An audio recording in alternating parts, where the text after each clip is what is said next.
You're listening to Horror Movies and Shit with your host, Pedantic Jim and Pretentious Mark. Hey Mark, how's it going today? Good, but I've come with receipts, Jim. Receipts for what? So, like you try to portray certain things on this podcast, right? Such as? But I was very nice to you. And I sent you a message, a text message. Let me finish. About an upcoming horror movie I think you would enjoy. You are so close to your eyes around. What was your response to that? Your 2-word response, Jim? It was fuck off, Mark. Exactly. So just to pull the curtain back a little bit for audience. That's Jim in a nutshell. Let's pull the curtain back a little further, shall we, Mark? How many times have you tagged me in a post about a movie I told you I was sick of hearing about this week alone? Oh, I don't read your posts, so I don't know. So I just you've tagged me, Mark. Tagged me. No, I know, but I don't read what you actually respond. So I'm just helpful. You're so full of shit. But enough about you, Mark. Before we introduce our guests, I did. I forgive you, Jim, for your terrible, terrible personality. So I sent you a gift in Facebook. What was that gift? I'm not even going to discuss that because it's no. It's straight garbage. No. Tell the audience. They want to know. So let's introduce our guests first. Then we can go over your garbage. Okay. Go ahead. Mark. So we have James and Jenny are here from Sinister Brew Coffee. Mark, do you know who Sinister Brew Coffee is? Yes, they're the devilishly delicious coffee brewing team.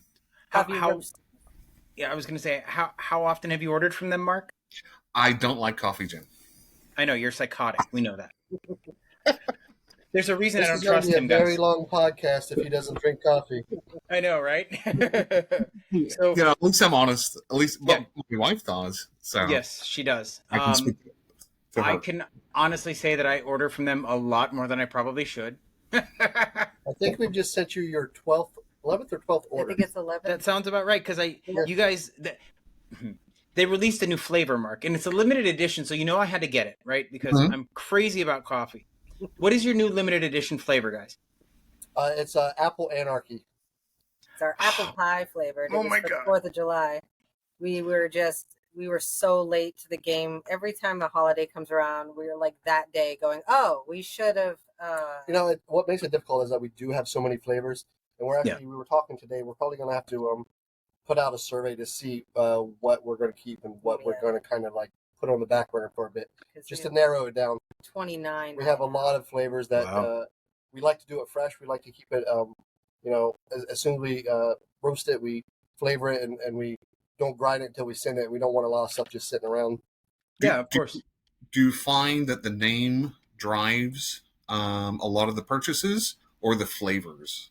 I bring it up, because, pumpkin spice, right? We all know the pumpkin spice stuff every October, and then people go crazy about it. So is there certain times a year where certain flavors or names kind of catch on? Well, this is our first year. So we're going through it, as the seasons go. So we're experiencing it for the first time. We haven't gotten to October yet. So, but a lot of the names do we try to match them up with the flavors, and we try to find something that we think, because we have a different character for each of our flavors. So we try to make sure that the character represents the flavor in a way that we find fitting for the horror community. I think what drives most of our sales is just word of mouth through horror talk. It's Jim. It's always Jim. Jim. I don't know about that. Chuck, Jim. So we have a lot of great customers. We love all of our customers. Jim will tell you each time that there's an order placed, a personalized letter comes to the person. I do all the writing for those. Jen does all the artwork. We make it very unique and very personalized to each individual. They really do. It's an entire experience opening one of their boxes. And that's great, right? And kind of like niche products have become very popular. If you look at, niche IPA beers or niche this or that. And, but I think that personal touch, probably, makes people want to keep buying from you. Yeah. Yeah, Along definitely. with the taste. The flavors do too, and if we find that a flavor works, and Jim can attest to this, we've sent flavors to Jim to try out. Yep. Some work, some He's don't. our guinea pig. And but we want to keep it fresh. We don't want to just have the same flavors that everybody has. We're constantly looking to try new things.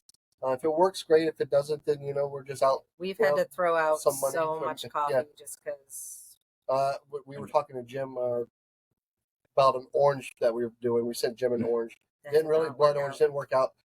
Then we tried to do a blood orange chocolate, and we brewed that for ourselves and tried it. And if we're not happy, we know no one else is going to be happy because we're kind of coffee snobs when it comes to flavor. Or I like flavor. I like all the flavored stuff, and Jenny likes just straight black. But yeah, so it is the niche, but it's also the flavors, and it's also about how we personalize it for everybody. I think that makes a big difference. If you don't mind, Mark, I actually asked them about a flavor of coffee and they started making it and it's fucking amazing.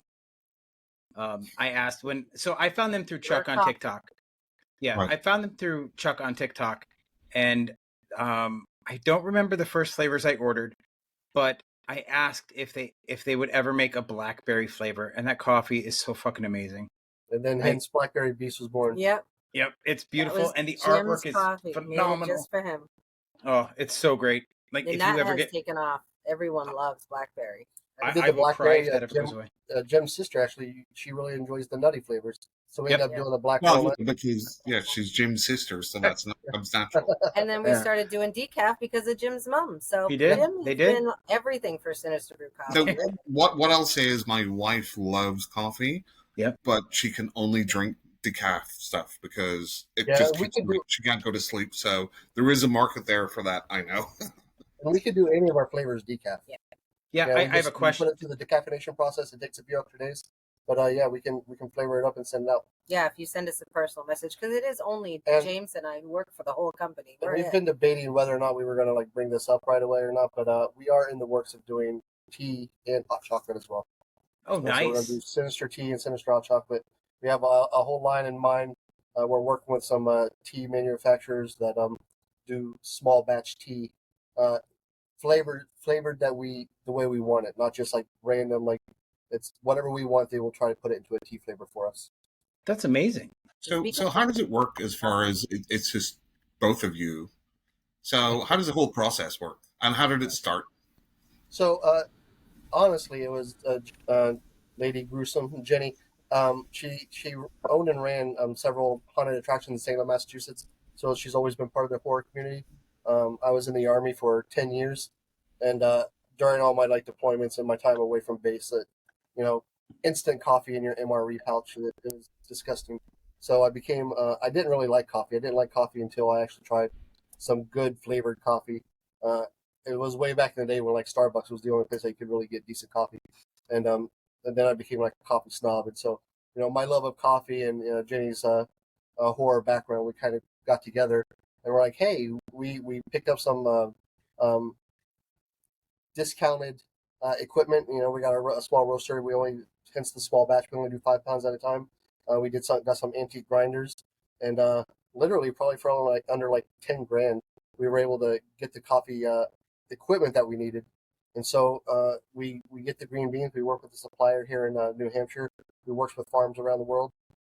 We get the green beans. We bring them in. We roast them, and 5 pounds at a time, and it took us probably a good 12 or 15 months to actually learn how to roast and test and to make sure it was good quality stuff.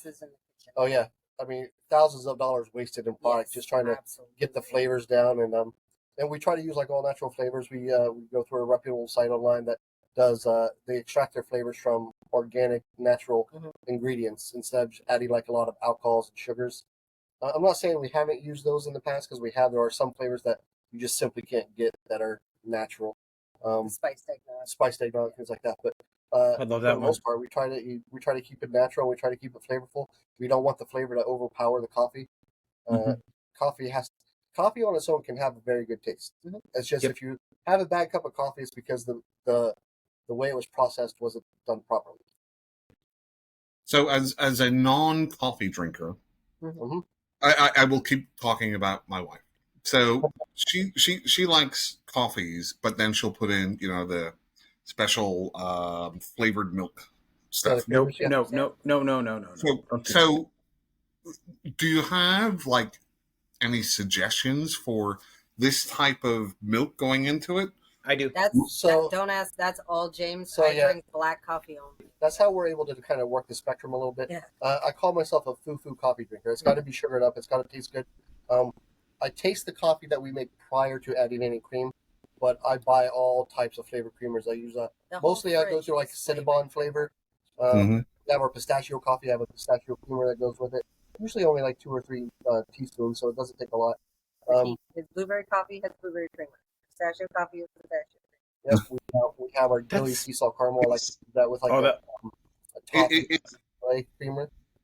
It's almost like pairing a wine with a food. Yeah, right? It is. So I can tell you what I do with my coffee is I make the coffee, Mhm. and I used to always use sweetener like Splenda or Sweet and Low or something. But now with Sinister Brew Coffee, I don't use any of that. All I do is I get the Italian sweet cream creamer and add a little bit of that to whatever flavor I'm drinking, and it's perfect. Yeah, that was the same way with us. Like when I first started drinking our coffee, I was still adding a lot of sugar to product because that's what I used to get a good cup of coffee was sugar and cream, sugar and cream. Mm-hmm. And then I found it was just too sweet. Yep. Once we got the process worked out to where we were able to get a good brew. I cut all the sugar and I just used the tiniest bit of creamer just to kind of lighten it up. And Yep. that's the best thing about owning the company is we have a variety of flavors to choose from on any given day. And we probably drink coffee is between coffee and water all day long. I think I have 5 bags of your coffee on my counter right now. 5 different flavors. All I do is make the coffee and drink the coffee. I don't add anything to it. No, let's get it right. I make the coffee and she drinks the coffee. That's Do fair. you have any sort of branded like mugs or anything like that? Yeah, we do on our website. We're actually going to come up with a few more. We kind of slouched on the merch side of things, just working more towards the flavors and the roasting procedure. But we do have a lot of ideas coming up for different mugs and different T-shirts and things like that to kind of get the brand out there. Listen, If you ever I work 70 hours a week. So Yeah, Jenny's actually a postmaster before coffee, Wow. and I'm in school full time, and I get some compensation from the VA, a little bit of post-traumatic stress that I suffer from. But I'm here doing the coffee all day long, roasting and flavoring and writing letters and packaging. And Jenny comes home and after working 15 hours a day and does another 3 or 4 hours of artwork and trying to put together new labels. And we talk about new flavors. And so we're, pretty much all day. We're up at like 3 a.m. and we're working until probably 9 or 10 o'clock at night most nights. And Mark, I will say their artwork is amazing. I don't know if you know this, Mark, or not, but No. you know that tattoo I got? What, the horror movies and shit one? Yeah. Mm-hmm. It became irrelevant because of these guys, because they sent us a new logo. Oh, excellent. But, That logo. we were What a just piece of messing around. shit We it wanted to looks see if like. you liked it. What'd you say, James? So we were just messing around. We were hoping you'd like it. We didn't expect you to use it. We just, you're one of you're probably the biggest customer. for the longest time, you are our only customer, Jim. Really? I'm surprised by that. You've But always you guys are been with us, Jim. you guys are blowing up all over TikTok, and I freaking love watching it. I think it's amazing. We're getting some traction. We don't want to get big about it. Like we want to keep doing the quality that we do. Yeah, I of also course. don't want to work for the post office anymore. Yeah. Right. I mean, that's the goal. Let you guys. The horror talk community wants to get you big enough so that you can do this full time, so we can enjoy your coffee. We would love that. We would love to open up a brick and Well, mortar. the goal is a brick and mortar. Absolutely. Yep. Yeah, we have our whole goal is to we have several steps in our goals. We have like the hand me down like retro equipment right now. We want to get enough to where we can get new equipment. We want to get a building to open up an actual roastery and a small breakfast lunch place that I'm sure most of us have been to a brewery where you can kind of look through a window and see the brewing process. We want to do the same thing with the coffee. We want to have our customers see the roasting process as it's happening while we're serving. And honestly, we were going to open up a shop here, leave it to our daughter, and move over to Scotland. Oh wow! And open up a branch over there as well. We already have some customers out of the UK that we work with. We just sent a box to the Horror Unboxer on Horror Talk. Nice. Daryl Evans out of England, and we follow some Scottish folks as well on Horror Talk. So we want to stay humble about it. We want to keep doing the quality that we do, but we would love for everybody to have Sinister Brew in their home. Yeah, it's almost like Voodoo Donut. I don't know if they have that there. We've heard of them. They look fantastic. Right. We've never had them, but they look fantastic. They're not. So like coffee and donuts, right? And they're all horror themed. Yep. I know that's an extra step, right? But if you're theming something horror, you're selling coffee. People usually get coffee in the morning. They want something to eat, as you're saying. You want to, maybe serve food. Yeah, that's what we're going to do. We're so before the coffee, I still am. I'm a home chef. I don't want to say that I'm great at anything, but I like to try new things. I'll find a recipe online like shashuka and just make that, or I made lamb for the first time like not too long ago. And it's just I find it very easy. I watch a lot of cooking shows, and that's kind of what drove us to coffee, because we started getting into like a lot of the coffee shows as well. People talk about the different flavors and what's good and what's not. And so I would like to be, while she's running the front of the house with the coffee and customers, I'd like to be in the kitchen, cooking up horror themed breakfasts and lunches. Mm-hmm. We have nice. come up with we have a whole menu of wraps and sandwiches that I've developed, and it's just a matter of getting them horror names. Staying within the niche, Yep. I'm good with names. Tim? No, you're not. Yeah. No, you're not. I don't think that we Mark, give me a. What's that? I'm sorry, James. What'd you say? I said I don't think we put asshole in a bag of coffee. So see, Mark. They know you. They know you. Only seeing one side of the conversation here. No, Mark. They listen to the podcast. They hear both sides. Who edits the podcast, Jim? I do very little editing on the podcast. No, who edits the podcast, Jim? I do. No, we actually we do listen. We love the banter that you guys have back and forth. We hear things and we kind of cringe sometimes, but we know that you guys are like just jabbing at each other. Yeah. So most of the time. With one another around the house. So. Very gym protective, though. Yeah. See, Mark. People love me. Well. If I order more stuff than Jim, maybe you'll be more Mark protective. You're too cheap to order more stuff than I do. Jim, at this point, you would have to give us about $1,000. Yeah, and you'd have to create your own coffee, bring your whole family. Oh, speaking of that, I think you have a thing, Mark. Feel free. My mother has a request, and she told me she would kill me if I don't ask you. Okay. She was hoping you could do a decaf Irish cream. Absolutely. Yeah, absolutely. Yeah. Yes. Well, you let me know when it's ready, and I will give us order till it right the end of the week. I have to roast up a new batch, and then I have to decaffeinate it. Yeah, the thing with the decaf is it takes a bit to soak the beans. Yep. Because we decaffeinate through the Swiss method. Right. So it takes a long time to do the filtering and but yeah, absolutely. Take your time. That's the only flavored coffee she likes is Irish cream. Awesome. Do people over here know what an Irish coffee is? I'm sure they do, right? What? What an actual Irish coffee is? Oh, yeah, no. Coffee with whiskey. I don't. Yeah. So it's black coffee, whiskey, and then a head of cream. So part of our Irish Baileys. coffee, actually, we do a bit of a bourbon flavor in with it as well. Yeah. So bourbon won't work. Nope, not bourbon, James. Irish whiskey. Listen. So I started coming up with flavors while I was drinking whiskey, and they just didn't come out very well. So, the bourbon was great, or the whiskey was great, but so you notice that Mark is trying to play an authority on something he doesn't partake in. So don't even listen to him. No. Yes. It doesn't matter if you're there. You don't drink coffee. No, but Mark, what coffee? I mean, what tea flavors are you into? Cheese? Tea. Teas. I don't drink tea. Oh. Why are you on this podcast? No, I'm just kidding. Because I like horror movies. Hey, Mark, what do you just drink? Coke? What do you drink? Yeah, I just generally drink like diet soda. Yeah, that's what I'd like, but I've got a very weird sense of taste. Like that is not true. You had blue zombies when we were at. No, I mean like I've got a very limited taste range, and I never really got into like hot beverages or like hot coffee or anything. So that brings up the question, even though I've never tried it, does your stuff work for iced coffee? I'm sure it does. Yes. The blackberry's amazing over ice. You live in New England, everything's iced year round. Yep. Oh, okay.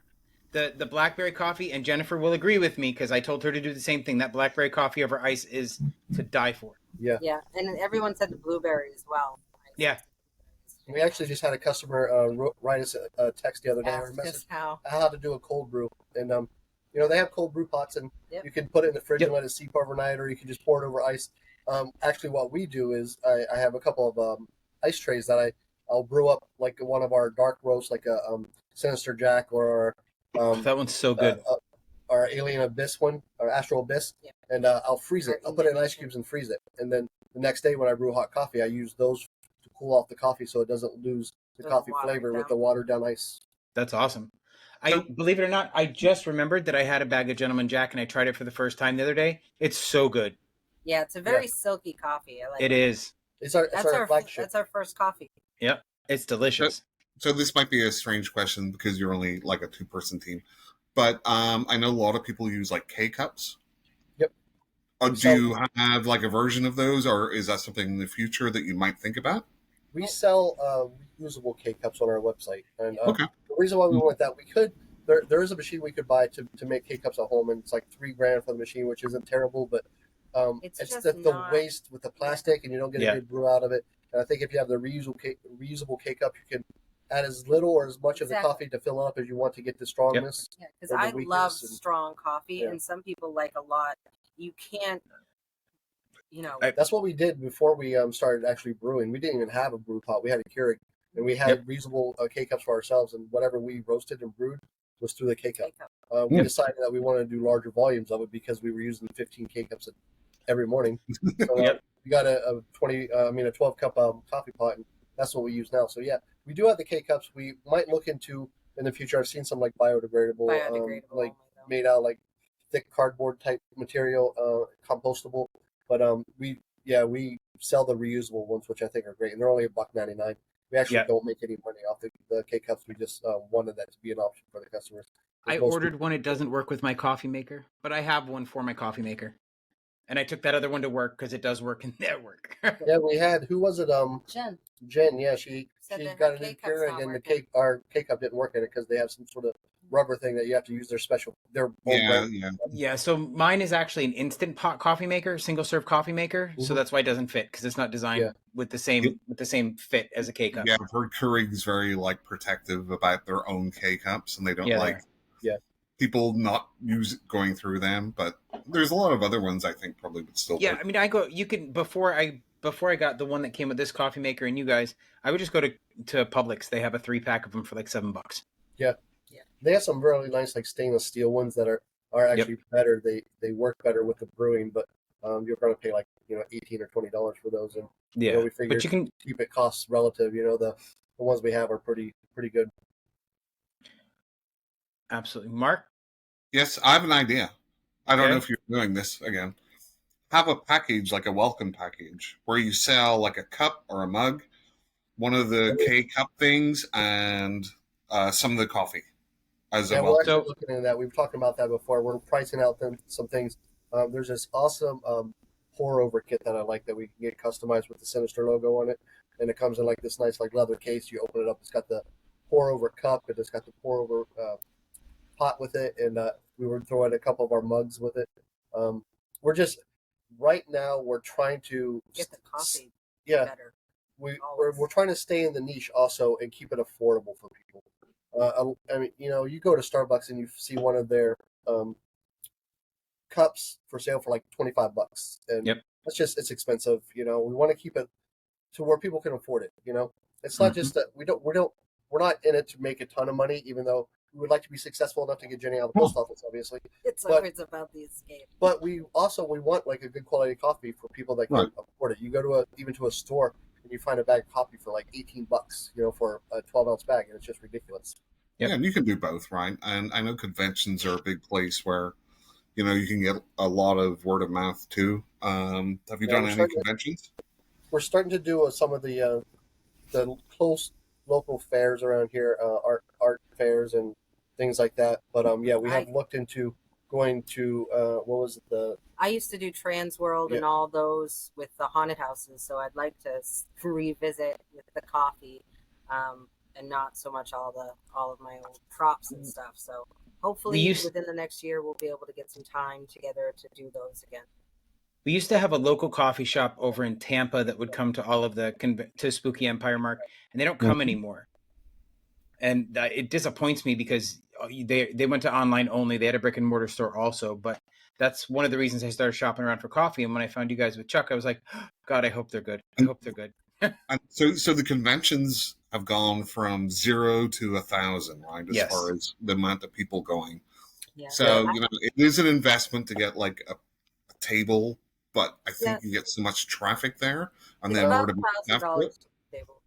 But I've been doing those since the 90s. I've been Lady Gruesome since I was 18 years old, and I've been getting close to 50. So, I've been in the horror circuit for a very long time, and the conventions will definitely be a great hit once we can get to that. We talked to Chuck. He's been one of our biggest supporters also from the beginning. He's in Pennsylvania, so there's a couple things in Pennsylvania that he's already set up for us. Even if we can't make it there ourselves, he has a table that he can set up, and we can send product to him. We just talked to somebody. Who was it that did the Reverend guy? I think it's Idaho or something like that, Arizona. He reached out. He wanted to sell our coffee at their local Halloween festival that they have. Their haunted house is called Sinister something. Nice. But we only talked to him briefly, and we're interested in that. We want to help out people as much as we can. Jim knows that sometimes when we send out our stuff, we give an extra bag or tons of samples. A lot of it is because we care about our customers. We want them to try different things, but also we want to keep it fresh, like we were saying. We don't want stuff just sitting on our shelves. So if we have it that's sitting there and it's coming to a point that it's sell it or get rid of it, we put it into it for a customer to have it. So if we send a few bags here or there to some of the horror circuit fairs around the United States, it's awesome. We like to go to Trans World. There's some East Coast Haunters was just happened. We were interested in doing that. But if we can get into some of these, we just applied for one for Salem, Massachusetts, and unfortunately they had too many applicants, and because we're so new, we weren't accepted. But we're out there. We're trying to get into a lot of places. We're getting ready to start selling on Amazon as well.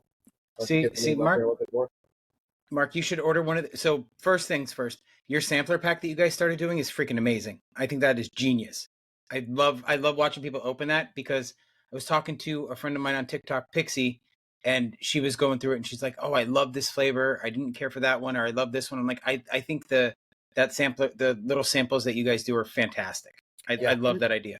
Yeah, I might order some for my wife. Yeah.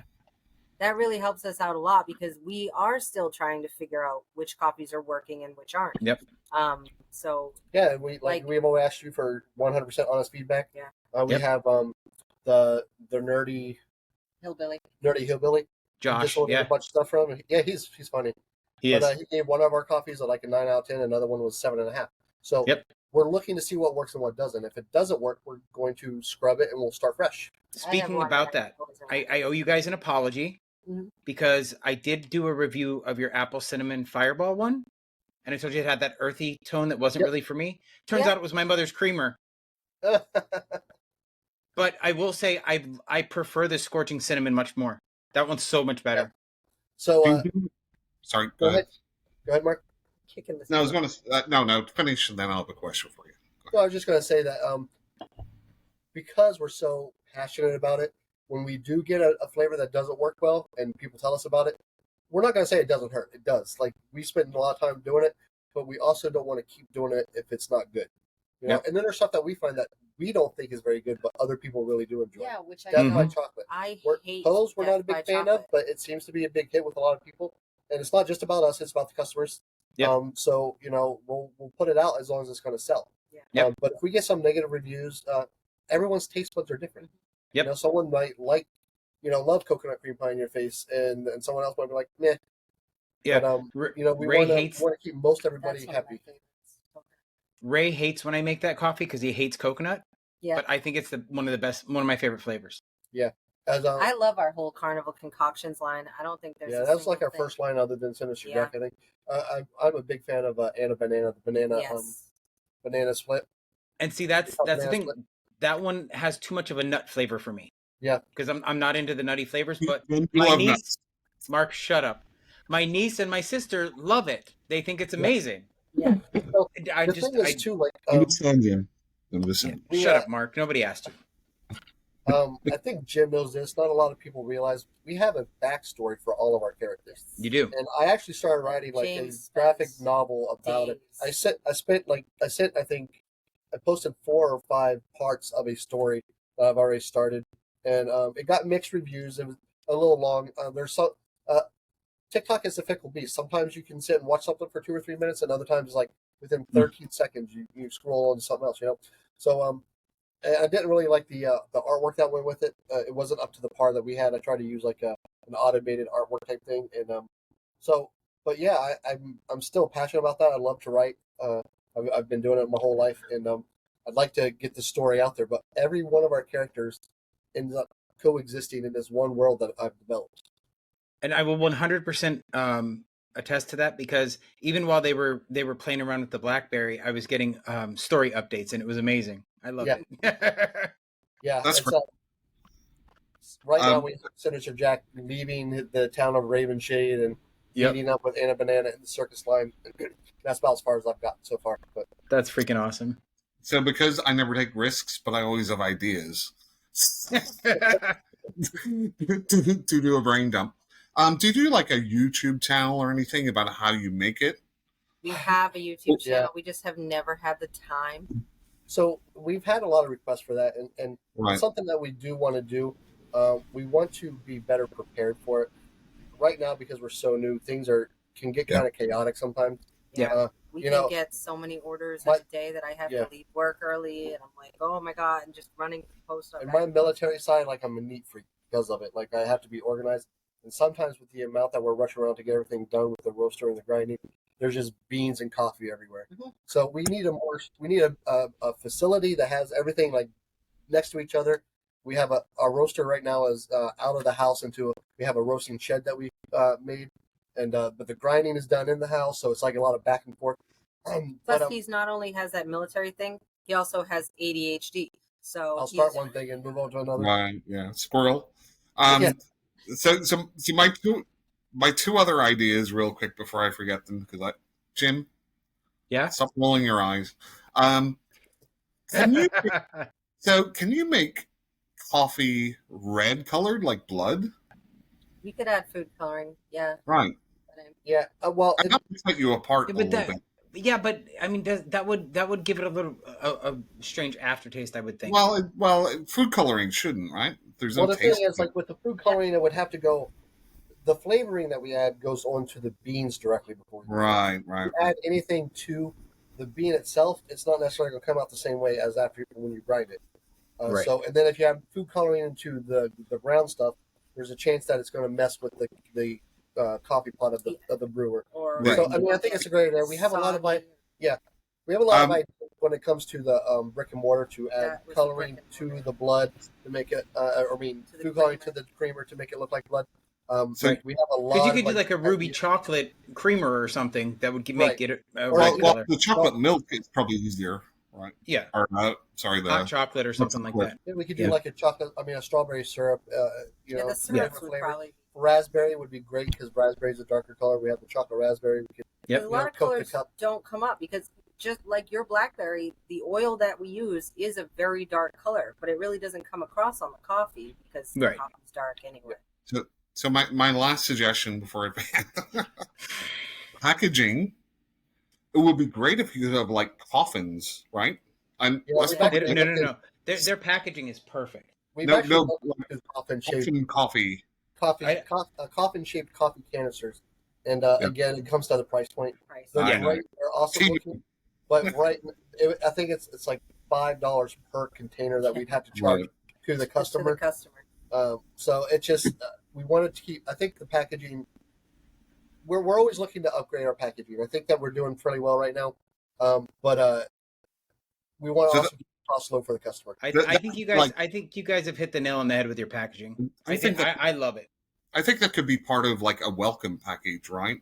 With a mug, a T-shirt, the coffin thing, and people would send it to people that they know love coffee and horror, and it would be like a Christmas gift or something like that, and they have everything in one go, and then they'll try your coffee, and they'll maybe come back and just buy more. Well, I mean, so, it's awesome because you're bringing this stuff up because it's actually stuff that we have discussed and we've looked into.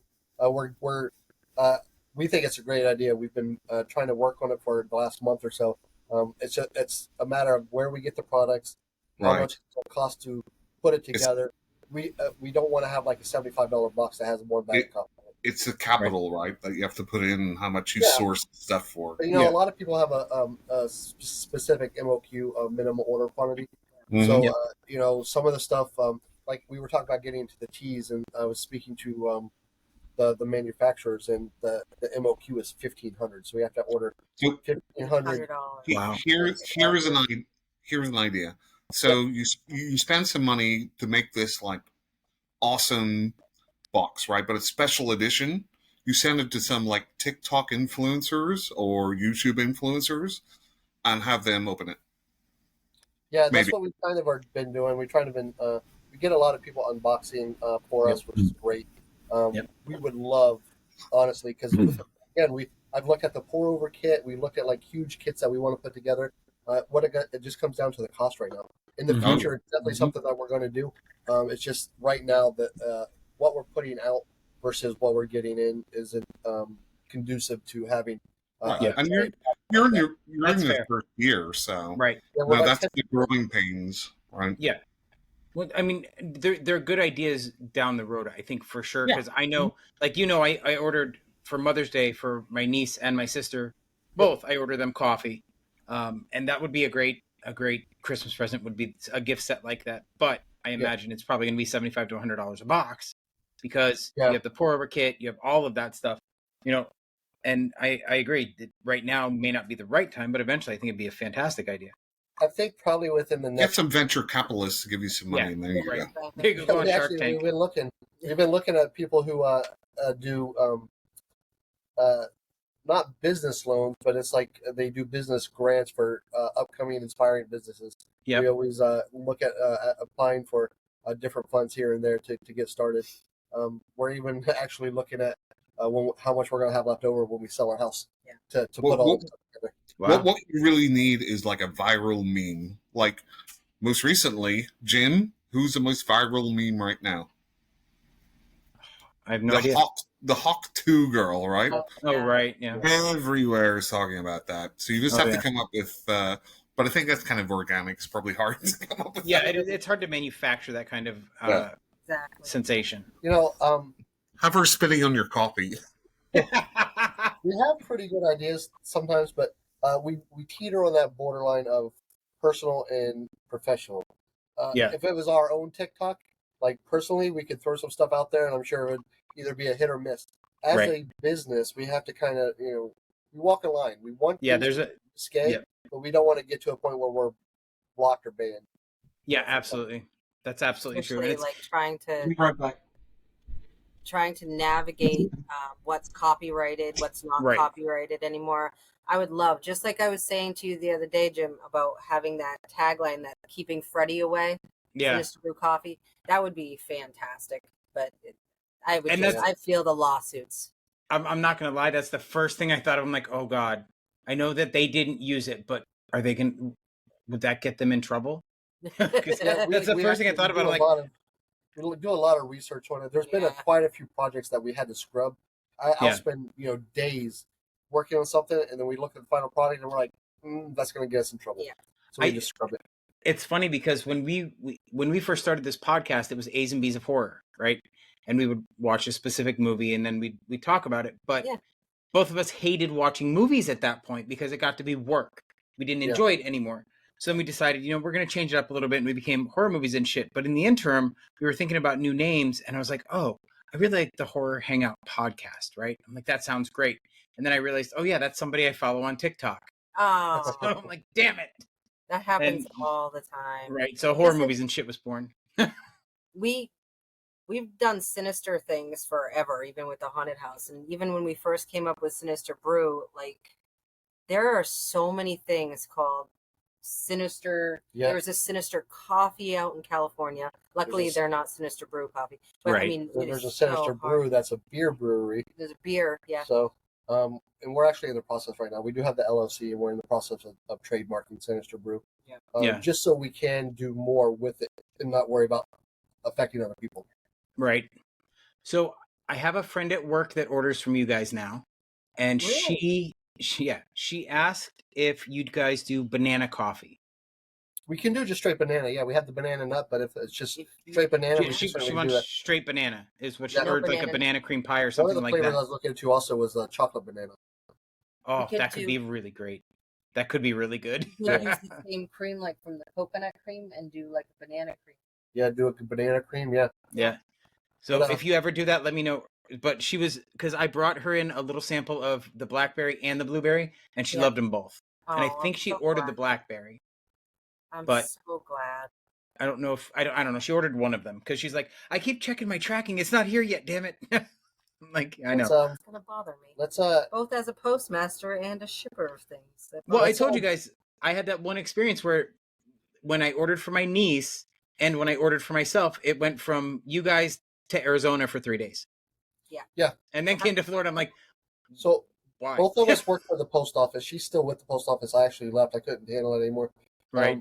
But they're going through a big change right now. They're Of trying Mhm. to condense all they're of it. trying to condense everything, and so all the packages that we're going through straight from New Hampshire to the next facility, they're going from like Right. here to like Kentucky or something, and Yep. then to a place that's like not even close. And Right. they're trying to condense everything to save money. It's just not really working out for the customer. Yeah. But So- then again, some of our ground packages are getting there in record time. Yeah. Yeah. Well, that's the thing. Like normally your packages get here pretty quick. Mhm. It generally comes straight down, so it's not a problem. But I thought that was so funny because it was 2 packages in a row. I'm like, why are they sitting in Arizona? Right. I don't It understand. makes no rhyme or reason. And let me I'll start working on like the I'll go back to the flavor kitchen and try to do up some banana Yeah. or banana cream and see how it comes out. If I'm Yeah. satisfied with it, then we will come up with something. And I'm thinking it would be like a more silky flavor, like a coconut if it was a banana cream. I'm just saying the chocolate that we've been getting yeah, I is know. just not up to par. I'm not digging it. I love that you But guys yeah, are so we'll picky about your definitely put it in flavors. the test kitchen and see what we can come up with. Yeah, I mean, I'll let her know for sure. I gave her an old bag that I had for like 2 years from that other coffee company I was talking about. She's like, yeah, it's okay. I'm like, yeah, I know, it's okay. What? What's your favorite? My Banana favorite cream, banana cream or chocolate? between the two, it's going to be chocolate, but not in my coffee. I'm not a big fan of chocolate in my coffee. Oh, sweet summer child. Oh, Yeah. I think blackberry that you came up with is probably top 5 of one of our best sellers. That's Right amazing. now, I'm so blueberry is like at the top of the line. well, and I always tell everybody whenever they ask about it is blueberry, coconut cream, and blackberry are always in my kitchen. Yep. The coconut cream is not a staple. Like I'll order it every other order or something like that. But That's I what will. we just sent you, right? We just sent you a coconut cream. No, I just got a 1 pound of the blackberry and 1 pound of the blueberry. I already had the coconut cream. Oh no, coconut cream's coming with the apple pie. Yeah, with it's coming with we the sent apple the pie. 2 Yep. anarchies and the Yep. I can't wait to try that apple pie. Mark, I ordered 2 pounds of it because it's limited edition. yeah. Well, that's what limited editions are all about. I We know. have to take that off the website like next week. yeah. We're I like think we're almost down to like completely out. one like 8-ounce bag Yeah. left of it. And it's Oh gone. wow. I'll So- stop popping it to people then. That did not last. That was quick. What do you guys think of it? I mean, I know you like the flavor, but are you really impressed by what you guys did with Yeah, it? like the so when we first started out, we started doing the apple cinnamon. Mhm. It wasn't apple cinnamon. It was just we had a few cinnamon variations. Right. And then we had the apple that we were trying, and she wasn't a fan of the apple, and I thought of like apple cinnamon, like an apple pie type flavor. Right. And I came up with the apple cinnamon fireball. Mhm. The fireball flavor that we use is a bit stronger than just cinnamon by itself. So then I backed off of the fireball, used regular cinnamon, and I was doing apple just for myself. And I was just thinking, when it came to the 4th of July, I was like, as American as apple pie, I was like, you know what? I'll try it. It was like literally 3 days. Yeah, I worked on it for a couple of days. I thought it came out great. It's got just enough apple, just enough cinnamon. And Jim, like our flavors are there enough to not overpower. Yep. But enough where you can taste it. Yep. And that's what I what love. this came out to be. It was just like a very like faint but refreshing apple and cinnamon flavor. That's I can't wait. I'm so excited. You have no idea. I'm so excited. Mark, what flavor are you excited about? I love all flavors of coffee. What is your wife like? So she likes just like plain coffee, but with like different flavored creamers. What Sinister flavored Jack creamers does she use? Yeah. Well, it ranges from like the cinnamon to the vanilla, the sweet You know what? cream. I don't know. You can't ask him. He doesn't know. I am friends with his wife. I will find out for you and let Yeah, you know. yeah. Get us an address. We'll send you something. Yeah. No, Yeah. but yeah. So sometimes she used to get like all the different like K-cup things, like the varieties. So I have no idea. I say, do you want some coffee or what do you want? Okay, I'll just put it there. Yeah, I'll find out for you guys, and we'll get it For sorted out. non-flavored stuff, our Sinister Jack. She's a big fan of Sinister Jack. I like the Astral Abyss. Astral Abyss is our single source But from we also have- Sumatra. If you like You know not what? so dark coffee, we have Clairvoyant, It's the a medium roast, Yep. because we're clever. And Well, Mark, Yeah. she needs Reduction. decaf, right? Yes. She only So, drinks decaf. The slumbering Ogre. slumbering ogre, my mother said, is amazing. And Yeah. as far as tea, she likes like the sleepy time tea, or can't wait. that sort of like relaxing tea. So I don't know So if we that do have, works with a horror movie, but or Like I said, we're working with a tea company now. We have some samples on the way. We're starting off with some flavors that we already do with coffee. So we're going to do like a berry cream flavor. We're doing some chai. It's like a cinnamon type flavor. Yeah. Indian Ooh, that spicy. sounds delicious. I hope to match all of our characters up with their companion for tea as well. Like Nice. we have our would be like their berry, we'll sidekicks. have a tea. So And I'm dying to use Egyptian gods. We're gonna Yeah. eventually have He an wants Egyptian to do god an line. Egyptian god line. So good. ooh. So yeah, a lot of our teas, if it happens, if it comes to fruition, which we're pretty confident it will, we're gonna start with an Egyptian line. I think Egyptian. Oh yeah, gods. if you could do a super dark roast coffee and an Anubis type character would be amazing on that. Yeah. That would be great. Yeah. So we're looking at a lot of things to expand. We're lucky to have the customer base that we have. Yep. Everyone Our talk is they blow us up and they're liking the coffee, and we're more about like I said, having a good product for the customer. Yep. And we want to make some money out of it, but even if this just ends up being a side gig, we want to give a good product more than anything. Yep. And So- you do. So talking about Egypt, and again, Jim, you know more about coffee than I do. Mhm. I'm the one coming up with all the good ideas. No, you're the one with no skin in the game, so you're Is pretending like you have good ideas. there like different types of historical coffee flavors or things that you could like tap into? I'm sure probably most of them are just coffee itself, but Well, yeah, I mean, because you could do like Blood of the Lamb or something like that, Yeah. right? If you want to keep with the horror theme. Yeah. So I wanted to do a whole I don't know if you guys remember what was the guy who made the toys? He did the Tortured Souls and the I can't think of it. Anyway, he did a series called Minds of Madness. So I was thinking about that's Todd when McFarlane. yes, McFarlane Toys. Okay. So that's when I sent Jim the Blood Orange. That was going to be Countess Bithoria, and I wanted Yep. to do that whole line too. That Yeah. didn't work out. And as far as like historical flavors, I mean, as long as there's been coffee, they've added things to it to give it a different flavor.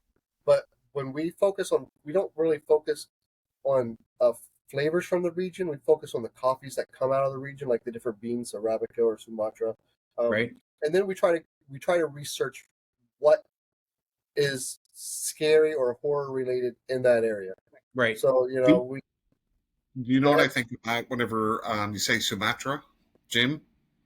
No, what? Horror movie, Sumatra? No idea. Dead Alive. Right? Oh, That's yeah. where Yeah. the rat monkey came from. That's right. That's right. I forgot about that. And I just watched one where there was some sort of bug in the desert too that was alive for 1,000 years or something in stasis. I can't remember the name of it. So, like a lot of the things that we do come up with, we can do a knockoff version of something that we see in a movie. We can't Yeah. directly say, I wish. hey, Right. this is Freddy Krueger brew or anything like that. So, Right, but you could do something like the Mummy or like public I mean, domain stuff, right? Right. So we do, yeah, we look at the area and we look to see what historical horrors had happened in that area. You know, it's easy when you come to like vampire myths and werewolves and the mummy, things like that. Cryptids we're a fan of, and we're kind of like on the fence with some of the ones that we have that we want to do because not everybody knows about them. We try to stay with something that people are going to understand it and know.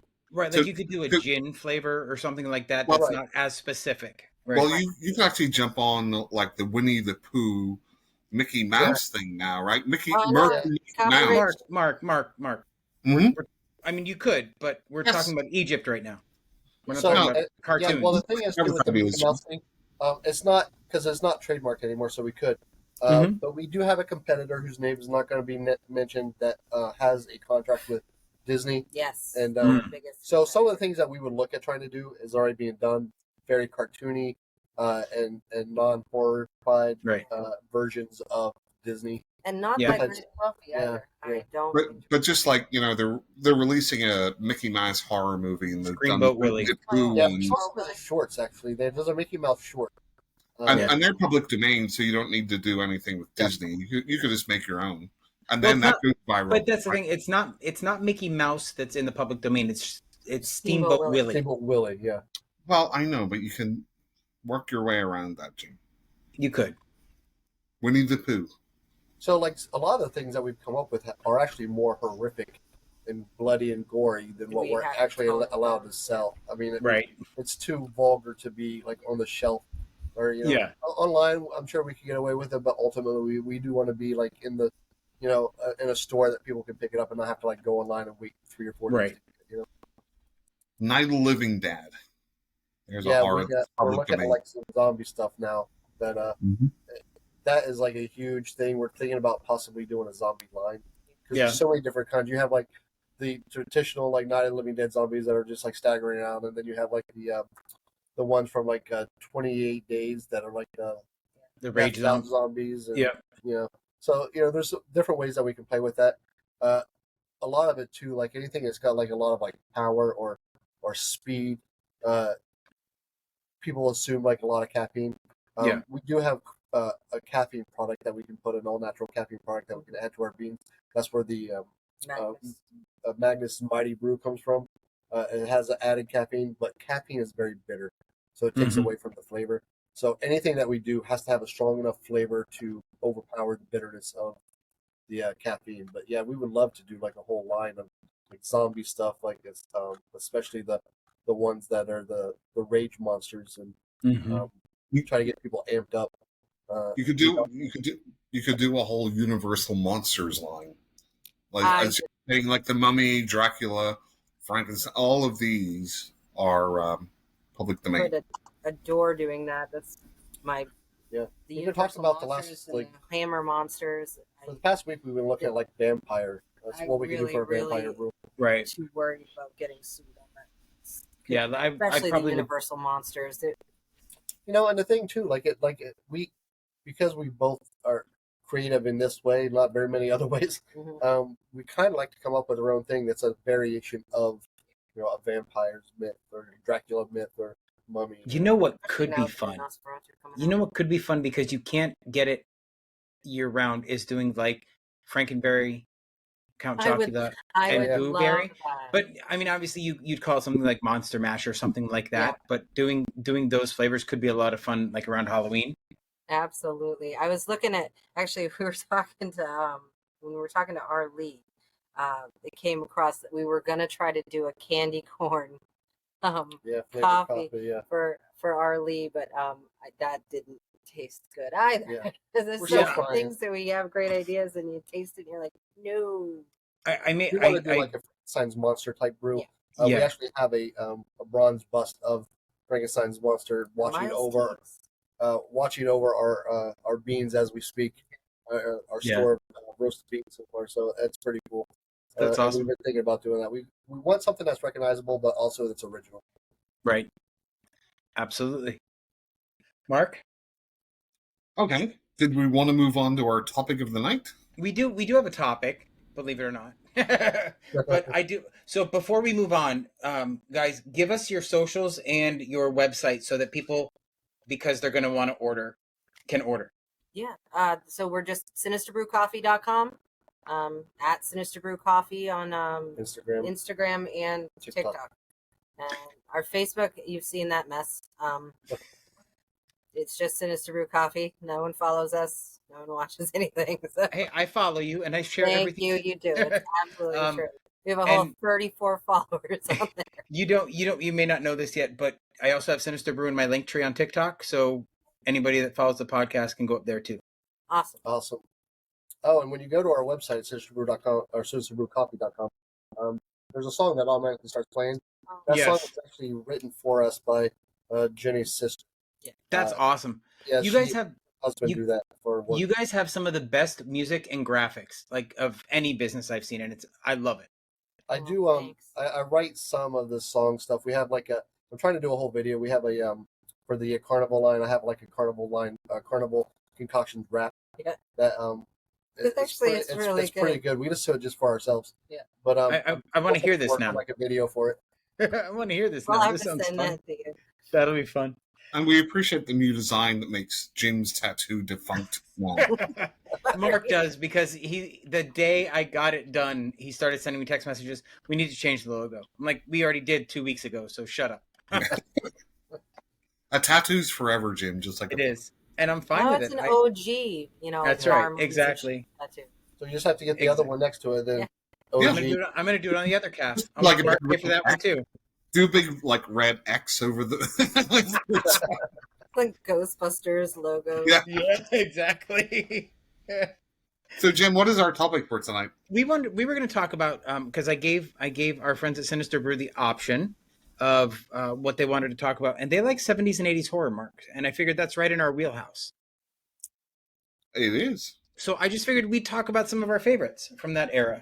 So we will let our guests begin. If you bring up the Changeling, I'm going to kick you off this podcast. The Changeling is one of the greatest ghost stories ever put on film. No, it is not. Ghost Story is one of the greatest ghost stories ever put on film. No, it's not.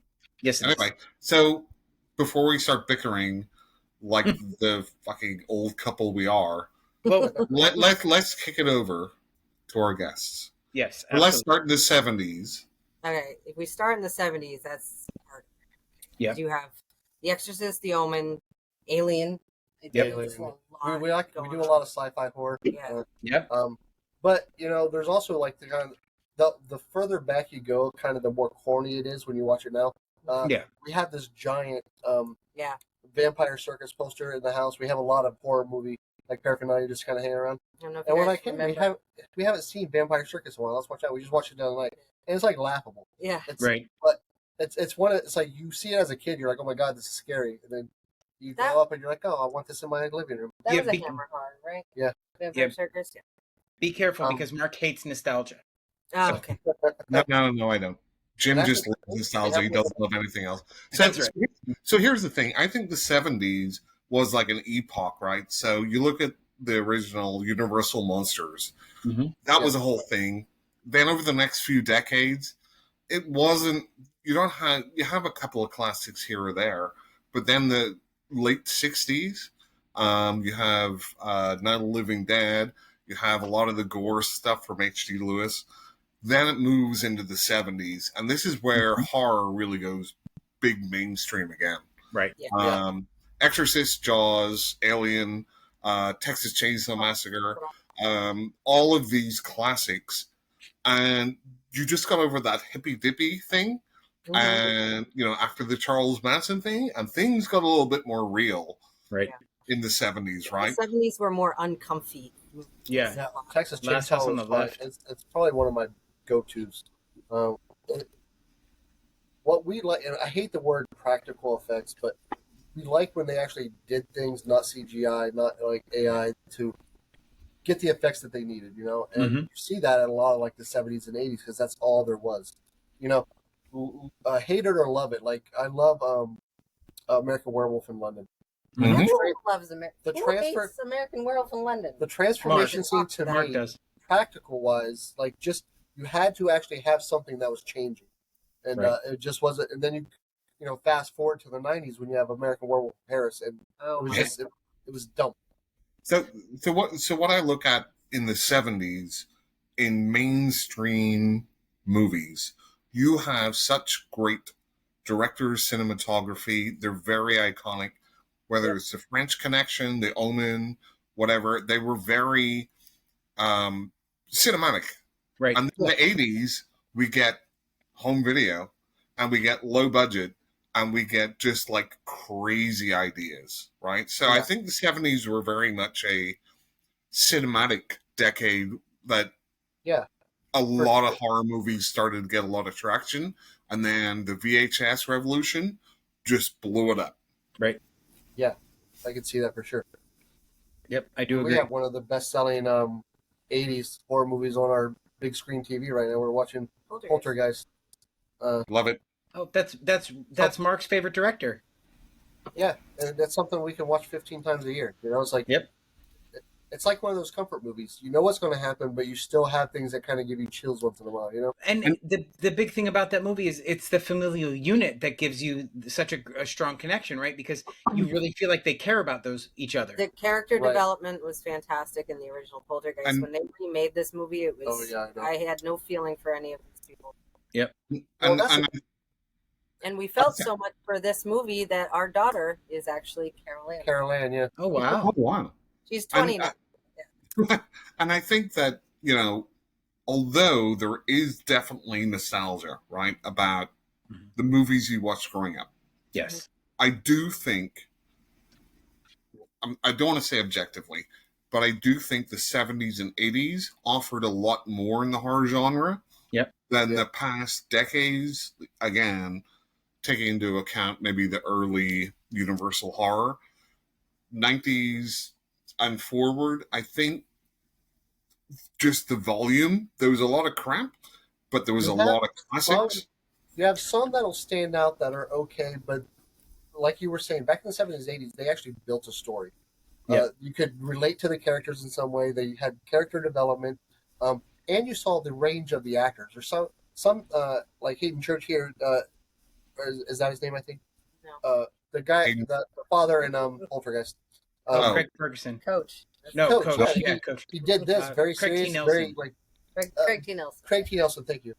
He very serious role. He did very well in this, but then he had the goofy coach show. Yep. So back in the 70s and 80s, you had characters or actors actually had range that could pull off a horror movie.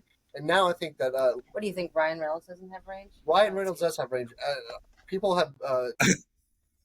I feel there's something there with the Ryan Reynolds. so that? People bust me up about the whole remake of Amityville with Ryan Reynolds. Yeah. And it wasn't that it was a remake, but it was better or trying to be better than the original. It was different. Kind of the same storyline, but different. But it showed range from the character. Because Ryan Reynolds is very typecast with the way he acts with every single one of his characters is the same. And with this, it was different. Yeah. And that's what you want to see when you see a movie. You want to see something that you know a character, you think you know what's going to happen, and it's just totally different than what you imagine.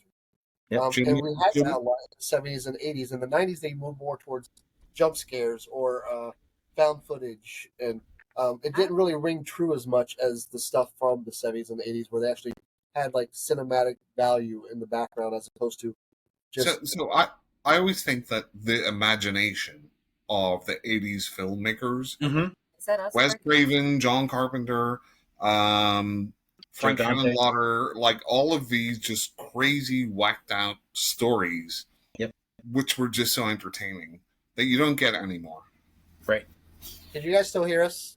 Yes. Mm-hmm. Jim, you're frozen, so we weren't sure if it was us or you guys. Or I wish he was frozen all the time.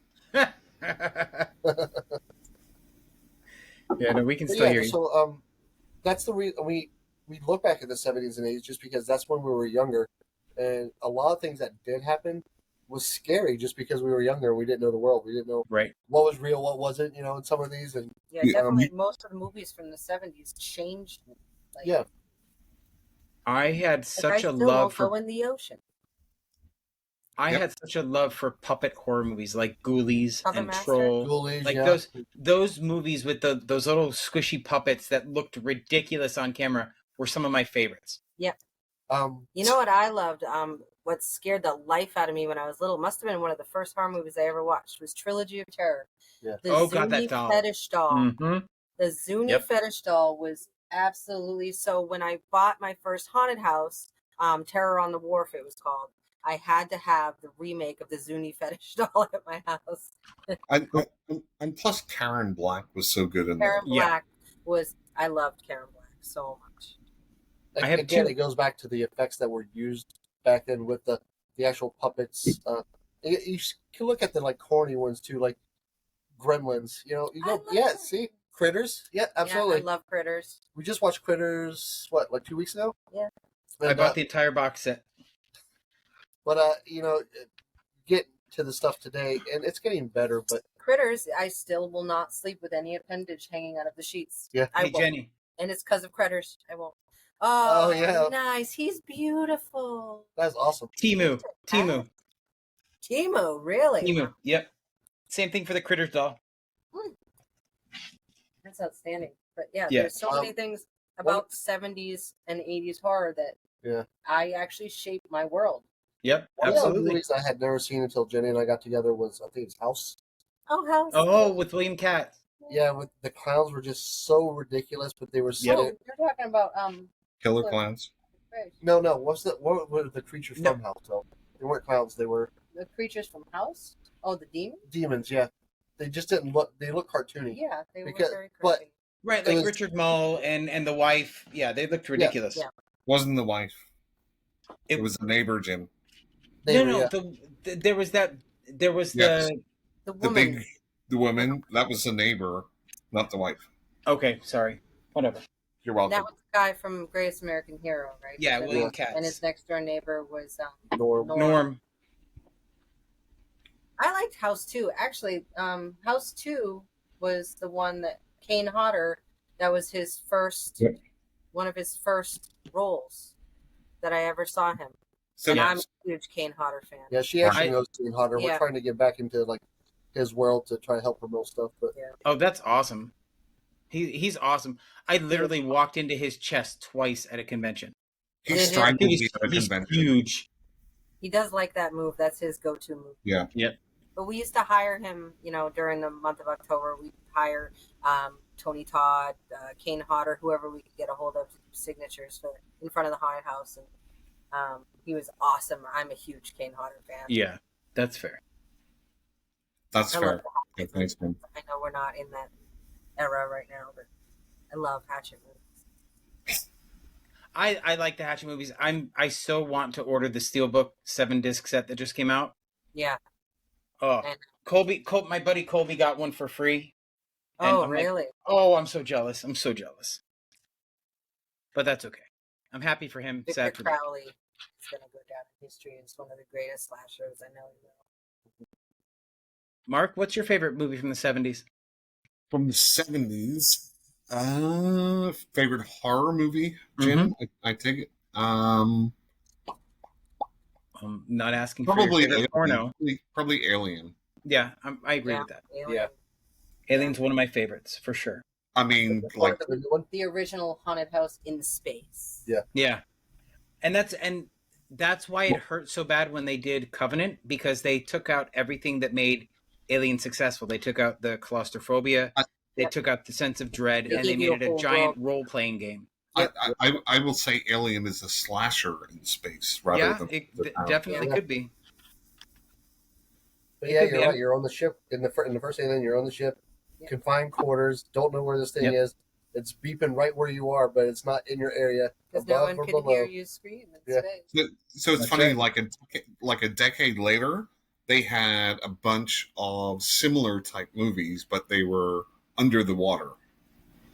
Yeah. Mhm. They a lot of Deep, alien movies under the water. Deep Space Six and Abyss. The And, Abyss. Yeah. Leviathan. Yep. Mhm. Same sort of can't get out of there, right? Yeah. Yeah. Right. You're stuck. Mhm. And that, like the Thing, right? The Thing is the same. Yeah, Yep. same. Yeah. That to me is Absolutely. like that and the remake. I'm a big fan of. Actually, there's 3 versions of it. The one in the '80s I liked, and then the remake, most recent remake I liked of the Thing. It was just such a good concept, Finding something in the ice that's tens of thousands of years old. It's I like the concept of it. And I don't know if you're gamers, but I just found out that they're releasing a remastered version of the Thing game. Yep. Really? That would be awesome. Yeah. Wow. We are. We actually have 3 PS5s in our house at the moment. Okay. Wow. We have to have a big screen TV and a PS5 in every room, pretty much. It's a problem. It's an issue for us. So what's your favorite horror games? I love Diablo. Yeah, Diablo. We've been playing that a lot. But there was back when I was a kid, I remember on the original Nintendo, Castlevania. oh Yeah. That creeped me out. And looking back now, it was just so goofy, like the graphics and everything. But the eerie music in the background, and then the different characters you could use. It was a cool game when I was a kid, but looking back, it's cheesy. I love Wow. Shadow. It's a side scroller, Yeah. So, is Resident Evil? Resident Evil. Oh yeah, I played every time Resident Evil came out. I had it every time. I even bought the Dreamcast for what was it? Dawn of the No. What was it? It was a game that I always used to play at the movie theater all the time. It was the first one that had like the gun, House of the Dead. I had to have the Dreamcast. The light gun. On that. I was actually playing. I was in the army when I first played Resident Evil, and I was working night shift. And a friend of mine went on lunch and went to his room and played Resident Evil, and we lost track of time because we were just getting so far into it. We were actually like an hour and a half late coming back from lunch. But I absolutely hate all the movies. I did not like a single one of the Resident Evil. Yeah, the movies are not the best. The games are good because you can kind of like you put yourself in that situation. You feel Resident Evil 4 is my favorite. I don't think I've played 4. No. What? 3 stars. That was Nemesis. Is my favorite. So, you've never played Resident Evil. Playing Resident Evil 4, okay? Mm-hmm. Buy the remake. It is even better. Actually, I has it. I know she does. The Last of Us. Hey, can we pause for 1 second, Mark? I haven't seen that. I haven't played it. I haven't seen the show, but I haven't played the game either. The games are amazing. The show is amazing. I got that. I had it on special order, and I went and grabbed it. And my daughter, who's also a wicked gamer, she knew I had picked it up. And when I went to go pick her up from work, because I think she was only 16 at the time, my eyes were puffy, and she said, "No, Mom, no." And I'm like, "He's dead," and I just started bawling. Yeah, The Last of Us Part 2 is the most emotional. Just in general, like it's not even that thing that happens. It's just your general thing. Anyway, sorry, Jim. You want to stop for a second? I just want to pause for 1 second because I hate to do this, but we have to backtrack a little bit because we actually have some audience questions in our Discord server. Oh. Yep. So Mark doesn't know about the Discord server either, but we have 3 questions about your coffee, one of which we already know the answer to because we talked about it, and that's, do you do all your own designs? And we know you do. The next question is, what is the secret to your affordable, delicious coffee? Doing it in very small batches, and we taste test everything. So we were able to, when we started doing it, and I don't want to go into the whole thing because we're still like to get back to the horror movies, but when we started doing it, we wasted so much money and time and effort in the coffee itself to try to get it right. That when we did get it right, we wanted to do it in small enough batches that way. We found that the larger the batches that we did, the less flavorful they were. And it might be our machine. That's why. Too. Yeah, and our roaster is old, so that might be part of it also. But we found that if we did it in 5 or less pounds per batch, it saved us money because we don't have to have hundreds of pounds of coffee of green beans lying around, and the flavor it's much better. Yeah. And so we honestly like the cost effectiveness comes from us not caring if we. Some people will say they're going to make it and make it for $6 and sell it for 15. We don't do that. We're making like a couple bucks a bag, if that. Just a small batch does it, and we keep it small, we keep it low, and we pass the cost on to the customers. So the last question is from my buddy Veronica. She wants to know, what is the craziest coffee flavor you want to make in the future that you can't make right now? Oh, we actually do this every week. It's our, what do we call it now? Frankenstein coffee? Yeah. Yeah. So what happens is when we grind coffee for you guys, we always mismeasure. So we weigh the beans. So we'll have like, the 18 ounce, whatever. Take the beans, we put them in, and then we take it back and weigh it. And we're like, oh God, we're not going to fit this in the bag. We did too much. We take some out and we put it in this canister. And we pretty much we mix it all up, so we don't know what we're getting. Everything you've ever ordered, we have mixed into one pot. It's like when you were a kid and you had the suicide soda. You would go to the factory and get. That's what it is. Suicide coffee. We don't know what it's going to taste like. We have no idea, and it's different all the time because it's whatever you guys order. Just whatever you're ordering. I do that at my house too, though. If the bag won't fit, I'll put it in I'll put whatever's left in a separate canister, and it just all gets mixed together. But some of the ones that we're trying right now, some of the flavors are hard to work with. I've been trying to do the blood orange for a bit, the chocolate and blood orange. That's not going to happen, I don't think. But I tried to do a mint chocolate, and that's what we've been working on right now. Yeah, it's like that was terrible. So a lot of it is, just a lot of trial and error. We did a bacon. We did bacon flavored coffee. Really? That was horrendous. We were talking about maybe doing it, mixing it with some of our maple. That's what I was just going to say. Maple bacon would come out probably really good, I think. Yeah, it has to be very little bacon. It was so just overpowering, smoky. The smell and the taste of it was like a bako. Okay. Like bako. So it was you got the coffee is naturally bitter anyway, and then you add the salty, savory of bacon. It didn't work. So we have to add something sweet to it. That's fair. We haven't even gone back to try it yet. We were so turned off by it. I believe I tasted it, and I could almost see the grease on top of the coffee. I'm like, I'm done. I can't. Actually, used it to cook a steak that night. So that's fair. Okay, that answers all three of the questions. So thank you for going back to that. Jim, what's your favorite '80s movie? Not A Nightmare on Elm Street. Oh, that's not. It would be One Dark Night. I don't know why I love that movie as much as I do. It's objectively a terrible movie. It was not great, but I still love it. Jim, do you want me to tell you why you love it? No. So you just want to be like... You're going to say nostalgia, but that doesn't... Nostalgia. But it's not, though, because I don't even remember the first time I saw it, but I still love that movie. It's the first movie I ever rented when Netflix mailed you DVDs. Because I loved it so much, and I don't know why. There's a lot of movies that nostalgia. We like me personally, I enjoyed The Fly.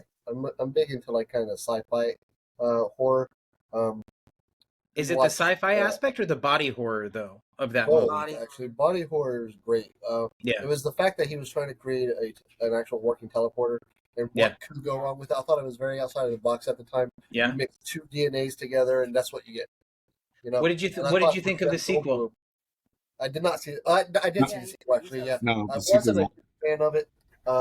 It was okay for what it was, but it was never going to be the same as Jeff Goldblum. No, that poor dog. It just makes me sad. I don't want to ever watch that again. Yeah, that was an uncomfortable movie too. Yeah. How about the original Vincent Price one? Have you seen that? Oh my God, the ending of that movie is insane. Yeah. I have not. Oh man, the last shot in that movie is so unsettling. Yeah. I'll have to. I didn't even know that was out. I thought So yeah, I'm definitely have to watch. There was an original Fly, and I think they did a Fly 2 back in the 60s as well. Maybe I never saw that. I saw the original The Fly. He was. I love I like Fright Night. I love that. Mm-hmm. Vincent Price. You're so cool, Brewster. I actually am trying to use a Vincent Price-esque voice for our voicemail now for the Sinister Brew phone number. And it's pretty good. We'll see if it works out or not. That was in an episode of The Simpsons. What was? That somebody found it was some sort of comic or whatever, and it said call this number. Oh, and they had somebody sounding like Vincent Price as the voicemail. I've seen every Simpsons episode there was. I can't think of that one. I'll have to look that up. Yeah, I don't know that one, but it's funny. So, Mark, what about you? What about me? Your favorite 80s horror movie? So there's so many to choose from. Yeah, Pick But one. I will say what I think the quintessential 80s movie No, is. no, no, no, not No, quintessential. no, no, What no. is your favorite? Is my favorite. Okay, as long as it's your favorite. Evil Dead 2. Oh, That's fair. yeah, Evil I Dead think 2. that encapsulates everything that was great about the 80s. Yeah, yeah. That the backwards acting, the Bruce Yeah. Campbell. Yeah, Yeah, Bruce Campbell's a genius. I So like what are you- all the Evil Deads actually were really good. I thought. I Army like of Darkness was Army of great. Darkness was And then Yeah. the series can, and I just had this conversation. Actually, I just did a video about this today on TikTok. Not Army of Darkness. Ash versus Evil Dead continued Army of Darkness so well. I loved it. Yeah. It was okay. Nobody asked you, Mark. So what are your favorite horror movies? Not 70s, 80s, just whatever. In general. Yeah. What's the I kind of 1408 I thought was good. Mhm. 1408. A lot of good jump scares. I've just always been a John Cusack fan. Mhm. But what's the one with Lawrence Fishburne in space? Oh, Event Horizon. Event Horizon. Event- I couldn't think of the name of it. Event Oh, Horizon. God. Here we Kind go. of plays on the sci-fi thing that we like a lot. Mm-hmm. Jim, Horizon is amazing. Jim, Yes, how do you rate Event Horizon out of 10? it's a 6. Hellraiser. And is it in your top 10 all-time horror movies? It absolutely is. So you don't have anything else that you've watched that beats a 6 out of 10? For your Not top- one that I have as much love for. No. Yeah. Mm-hmm. So see what Mark gets a little salty because I put Event Horizon in my top 10. Yeah. But I knock it down a few pegs every couple of years because with its rating because the CGI doesn't hold up, right? So it loses a little bit for me. So you But probably I still think it's a fantastic movie. You've probably heard the podcast before. So every movie in most people's top 10 are like a 9 or a 10 out of 10. Not Jim, though. No. Oh, 4 out of 10 is in my I top did not have any 4 out of 10s in my 6 top out of 10 is the same. Anyway, sorry. And we will stop our bickering. That's 13 what made us famous, Mark. Yeah. Just getting out. What about you, Jenny? What is your favorite horror movie right now? My favorite horror movie of all time is The Exorcist. It always will be. That's fair. What do you think about The Exorcist 3? Oh, 3, The Heretic? Is that her? No. No, So that's 2 3 was the one. in the asylum. With Brad Dourif and George Yeah. C. Yes, I did. I love that one as well. I thought that was fantastic. And that's where we disagree. I only enjoy the first one. I thought the other ones were not great at all. Well, But, Exorcist it's, 2 is not great, but that's Yeah. where it's absolute genius because it's so crazy and insane. Entertaining. It is entertaining as Even shit though to it's watch because it's batshit crazy, Mhm. But in my opinion. Jim, what's the sequel to The Exorcist? The Exorcist 2? No. What's the true? That is not the true sequel, It Mark. is Shut the up. true It is sequel. not.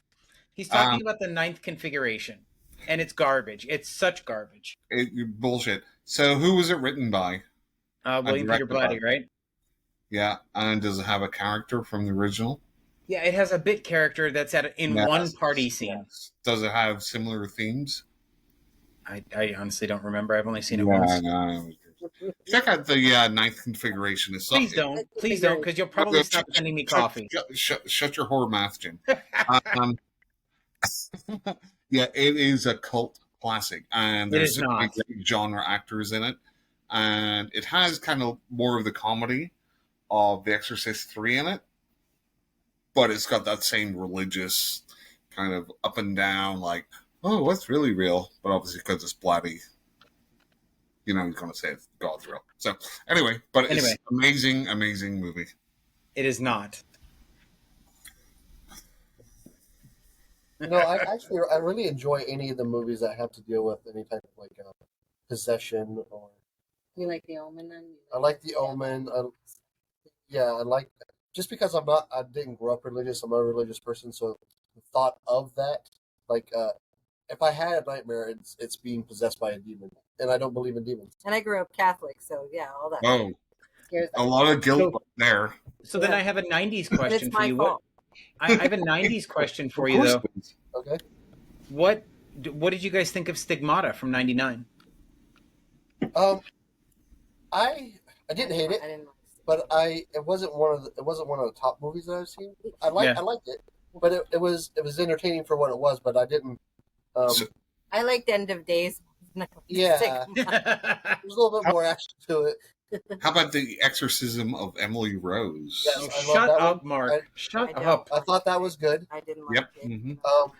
What was the Autopsy of Jane Doe? That was really fantastic. Autopsy of Jane Doe. That That's one's not really great. a possession movie per se. No, it's more of a witchcraft was- or Yeah. supernatural. It was a witch. Yeah. Yeah. You know, and I've been hearing a lot of flack about this on Horror Talk a lot lately. I really liked no, what was that one we saw? I can't think of the name off the top of my head. Where he's being interviewed in jail. Oh, Nefarious. Nefarious. I really like like Nefarious. So I think the problem is a lot of people went in not expecting such a hard right messaging from the It's a film. Christian movie, right? Yeah. But so is The Exorcist. What Yeah. really but- got me with it, is again, I'm a big fan of when an actor shows range. I Yeah. had no idea that he was in the one from Boondock Saints. Yes, Sean Because I Patrick thought that Flannery. he did a great job in both characters. Just they were so opposite of one another. How about The Taking of Deborah Logan? I don't think I've seen that. Oh, you got to check it out. That's fantastic. It's not a found footage, is it? It's a It's a It is. documentary. It's a Yeah, mock- it's sort of it's a mockumentary. Essentially, Mockumentary. they're documenting an elderly woman's descent into madness or dementia Yes. or whatever. I take that back. It is more of a fan footage than a mockumentary. Yeah, that's Well, apparently I There's- fell asleep during it, so that tells you how I felt about it. so that one is good. If you like possession movies, I have a very strong recommendation. Check out The Possession of Michael King. It's streaming on Tubi. It's amazing. Possession of Michael Michael Caine. Caine, like the actor Michael Caine. No, Michael King, King. Oh, Caine. My name is Michael Caine. poor Michael Caine. That is the one accent Mark does, no matter where they're from. That's what he sounds like. Jim, can you do a South African accent for me? No, I can't. Can you do I an don't try, Australian though. one? No, I can't. So what accent can you do, Jim? I don't do accents, Mark. Yeah, exactly. So those who can't do hate. That's When I right. get angry, my West Not Virginia teach, accent comes hate. out. Only when I get Mhm. angry, though, does my West Virginia accent come out, and then I sound like a hillbilly. What did Not you that guys there's think of? anything wrong with And then that. we can just laugh at him. Right. What did you guys think of Motel Hell? Hotel Hell.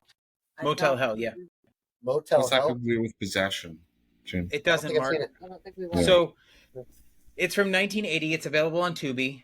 Yeah. There's a garden scene that scared the shit out of me as a kid. Like Okay, terrified definitely me. have to do that. There was a Do you- garden scene. Do you remember the garden scene, Mark? Yes, it's not that great. It's okay. So what are your favorite directors, Directors. or do you have any, or actors? I don't know. Like, is there a director or an actor or something you're like, I don't care what it is, I'll watch it. Yeah, I don't follow just basic on directors or actors. I have to have a feeling for it when we first see like a trailer. I will say though, like I was a big fan of the show Key and Peele, which is not horror, but Yeah. Peele, Mhm. Jordan Peele actually When got he into some of the stuff. redid Twilight Zone. I love. Yeah, I thought some it of the was stuff that he's fantastic. done has come out It was pretty good. awful. He hated it. I did. So I didn't like Nope. Nope wasn't very good. Nope No. wasn't good. That's so funny because that's the only movie he's made that I I like. didn't like that. I didn't like Nope. Yeah, so I mean, I've seen a lot of stuff that has, of course, Robert Englund. He does well pretty much anything he does. Yeah. Any actor that plays Michael Myers, just because the mask kind of Yeah. covers up the actor itself, but it's more of like what the actual content of the movie is going to be more so than the actor. I mean, you Well, see a lot of stuff from like A24. Some of that stuff is good. We watch a lot of the It's not shorts. good. What was the shorts that we don't like? That there was a certain group of horror shorts that have come out that we just found that were not good at all. Mhm. So it just basically, to me, it really depends It on what the depends content on is. The thing. Yeah. If you like shorts, I recommend on YouTube checking out Anthony Cousins. Yeah, got, like, we 7 listened to your podcast with him. So he's got one out there that I thought was just absolutely great. It's called "Every Time We Meet for Ice Cream, Your Whole Fucking Face Explodes." It's That's 7 what minutes. you were talking about, him having really long titles. Yes. I was wondering Right. what you were talking about. Okay. Yep. So Definitely check that. he also did a couple of shorts for Scare Package. He did Scare Package 1 and 2. And one of them is like The Night He Came Home, Part 4, Leonard's Return, or something weird like that. But he really hates short titles, so Frogman was a problem for him. Yeah. So he's like, I don't know what we're going to name the sequel. Yeah, We actually just watched Frogman, yeah. What did you think? I enjoyed it. James did not. Yeah, I didn't. That's fair. I mean, I thought it was good. I liked it. I do like found footage stuff. I was entertained. But I just didn't think that. I thought it was too kind of comical at the end, like with the I with thought the scepter. I thought the effects that they did were okay for what it was, but just the idea of a frogman and well, that's a real cryptid, just like you and your mom. I think that that's what they were trying to do. Yeah. And it's whether you are okay with it or not. Right. So if I go into a movie knowing that that's what it's going to be, I'm okay with it. Yeah. If I don't know what a movie is and I watch it, I nitpick it to death. Yes. And Frogman, I only knew of the cryptid, so I didn't really know what the movie was about. I knew it was found footage or they were out looking for something, but I didn't realize it was going to be like that far into it. So for me, some of the found footage stuff is like the mystery behind it. You don't really know what happens at the end. This, there's a group of frog people that were, trying to rape women. So it's, for what it was okay, but it wasn't my favorite found footage. Yeah, and I think they kind of set it up from the start, right? So you kind of know that it's real, right? The whole Blair Witch Project thing, like to go to a classic. Yep.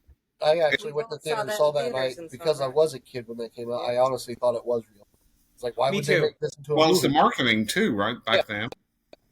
Yep, and I 100% was drawn in by the marketing and then didn't watch it ever again because I was so pissed off that it was not real. But then you get to like Cannibal Holocaust, where the director was brought up in charges because it was so effective that they thought that they actually killed people. Yep. So yeah. Well, but to me, that's what makes a good movie is when people believe it. Well, back then it wasn't so easy to jump on your phone and go, "Did this?" It was kind of like a. Well, I mean, and this isn't a horror movie by any means, but because of my military background, I do watch a lot of the military stuff. I'm obsessed with World War II. So, like when Saving Private Ryan first came out, they actually set up a hotline because a lot of veterans were getting flashbacks from because it was so realistic. So, I think in any horror movie, especially the found footage, if you think it's real, then they did their job. Yeah, that's fair. I think with found footage, if you don't hate the characters, they've done their job. Because it's so like this is my big issue with I love found footage stuff, but it's like nobody can stop talking all the time. It's like they can't have a minute of silence of them just doing something. It's like everybody has to talk all the time about what's happening. It's like we did it wasn't really found footage, it was more of a mockumentary, the Dybbuk box. That we on YouTube. It was a short, and it was just one guy, and he did really well with it, I thought. But then he brought in a female character that was his friend, and it was just set the whole movie off to a bad tone. She killed it. The movie was great up until then. It was just a short, but it was really the whole story was he was making a YouTube about other people making YouTubes about Dybbuk boxes. Yeah, so he bought a Dybbuk box and he opened it and didn't believe in it, and stuff started happening. And then when he brought in the female character, it just kind of went downhill from there. I am looking for a movie for you guys. Hang on 1 second.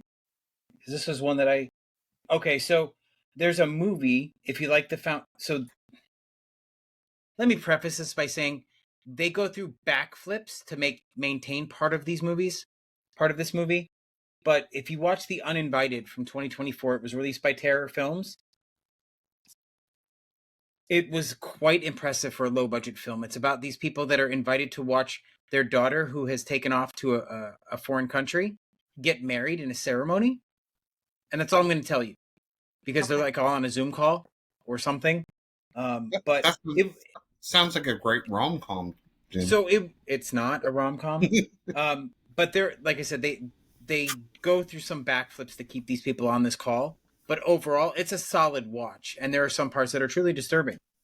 Even for a low-budget flick, it's really good. The Invited. Terror I thought he Films said released it. Unnameable at first. I'm like, no one knows that movie. I'm the only one. The Unnameable, Yep, I know the Unnameable. the H.P. Lovecraft. Yep. Plus, the sequel's really good too. I like Yep. the sequel better than the first one. I It's haven't got seen the sequel. John Rhys Davies, right? He's in it. Plays That- Grimly, That was something I and watched over and over again when I was a kid. For sure. love Unnameable. You gotta see it. You gotta find it. Yeah, I've never even heard of I it. don't even know. Gotta watch the end. So like if you're talking about H.P. Lovecraft, like the 80s were H.P. Lovecraft, Reanimator, From Beyond. Going into the 90s, I think Dagon, all the Stuart Gordon ones. Right. Fantastic. I forgot she was in it. It's if you're looking for it, it's on Plex or Prime Video. Okay. Okay. It's also on Tubi, it says. Oh, really? Everything's on Tubi. Tubi's great. Oh my goodness. I know, I love We only Tubi. found Tubi like 5 months ago, Yeah. and it has everything. It does. You're absolutely right. Hey, Mark, question. What did you think of Happy Birthday to Me? I thought it was a fairly decent 80s slasher. Okay. It was like, you know me, I'm not a big slasher fan, but No, you're not, but I am. But I thought it kind of reminded me of April Fool's Day. That's what I was Yeah. going to ask. Is it along the same lines as April Fool's Day? Not really. Not really. Well, not in the ending, right? Right. But I think in the execution, it's pretty. Yeah, it's pretty similar in execution, but the actual storyline's a little different. So the reason that I loved this movie so much is because my sisters Nostalgia. were all obsessed with Nostalgia. Little House on the Prairie. Nostalgia. And Nostalgia. Melissa Sue Anderson is the Yeah. main character in this movie. So Nostalgia. to see her in a horror movie, to me, was like, holy crap.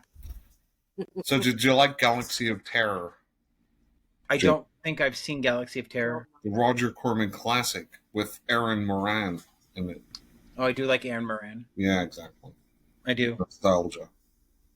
It's not nostalgia, Mark. It is nostalgia. It's not nostalgia. Because the movies that I've seen that I don't like, I still don't like. You guys Yeah, are reminding me of those are all the ones that aren't nostalgic. because my mom and dad fought all the time. And Somebody we were recording with Brian from Omitu the other night, and he says, "You guys are like grumpy old men. I love listening to you." Like, Well, great. no. The Thank you. funniest thing is we met which one of Timothy. you is the putz? It's the odd couple. Tim. No, the funniest thing is we met Timothy King, the author, Yep. in real life because he went to Spooky Empire with us. Yep. And I was doing my usual trying to educate Jim and him just being an asshole. And he was like, oh my God, it wasn't an act. I'm like, you can't fake this shit. Right. I'm getting tattooed at Spooky Empire, and we're live on TikTok, and he's telling everybody they really are like that in real life. This is not an act just for the podcast. No, I fucking hate Jim with like all my being. Yeah, we know. We know.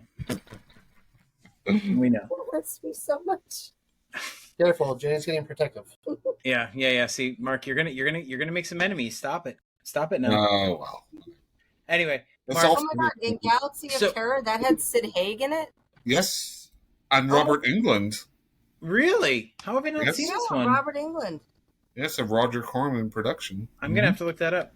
I don't But think Mark, either of us have seen this. And I won't give away a spoiler. Okay, I was going to say something, but I won't please give away a don't. spoiler. Please don't. No. But I do have a question for you, Mark. What Yes. about? So we've had this conversation before. Have you guys seen Sleepaway Camp? Yeah. Yeah. What about Deadly Blessing? What is that? Okay, so watch Deadly Blessing, and then I'll ask my question. Okay. Can you ask We'll the be back question in about 2 hours. Okay. can you Yeah, ask, can you ask me the question since I've seen both of Well, them? you and I have already had this conversation, Mark. Have we? Yeah, we have. It's Deadly about Blessing. the twist. And which one did it better, Deadly Blessing or Sleepaway Camp? sorry. Sleepaway Camp I easily. disagree 100%. Easily? Disagree So I think this is 100%. an invite back to another podcast for another discussion. Is that right? Absolutely. Yeah, absolutely. But I absolutely disagree with you, Mark. I think Deadly Blessing played that twist off much, much harder. What a shot! Contrarian gin. What else? It's not being contrary, and you can't say it's nostalgia either, because I didn't see Deadly Blessing until 2005. How do I know that, Jim? I can't How just. do I know? How How do you're I know that alive. you were actually born in the UK, Mark? I'm scared. I have a birth certificate that I could show evidence for. Yeah. Yeah. You Okay. don't sound Irish, so Exactly. Although when he gets Well, I'm drunk, not he Northern does. Irish to be pedantic. When Like, he gets drunk, you hear it. You definitely hear it, especially gets if he says Irish father or three. father. Yeah, father. what year did you move to the States? If you don't mind me asking, Mark. I moved here like 22 years ago. That's how long you've been living in New Hampshire. But it's funny because I work with some people from the UK, and they've been here a lot longer, and their accent's just the same. Yeah. I think I just assimilated. I always think of, well, it does happen because I had a wicked Southern accent when I joined the military. I was 17, left home, and I came back. I couldn't understand anything anyone was saying. So I have a Southern accent at this point. When I moved, I get made fun of from like people like Jim, like from the US, about my accent, and then I went home, and then they make fun of me from my accent there So too. you're Mark, pretty much when a have I ever bastard made- in both places, right? So Yeah, pretty much. But Mark, when have I ever made fun of your accent? So what did you just say about father?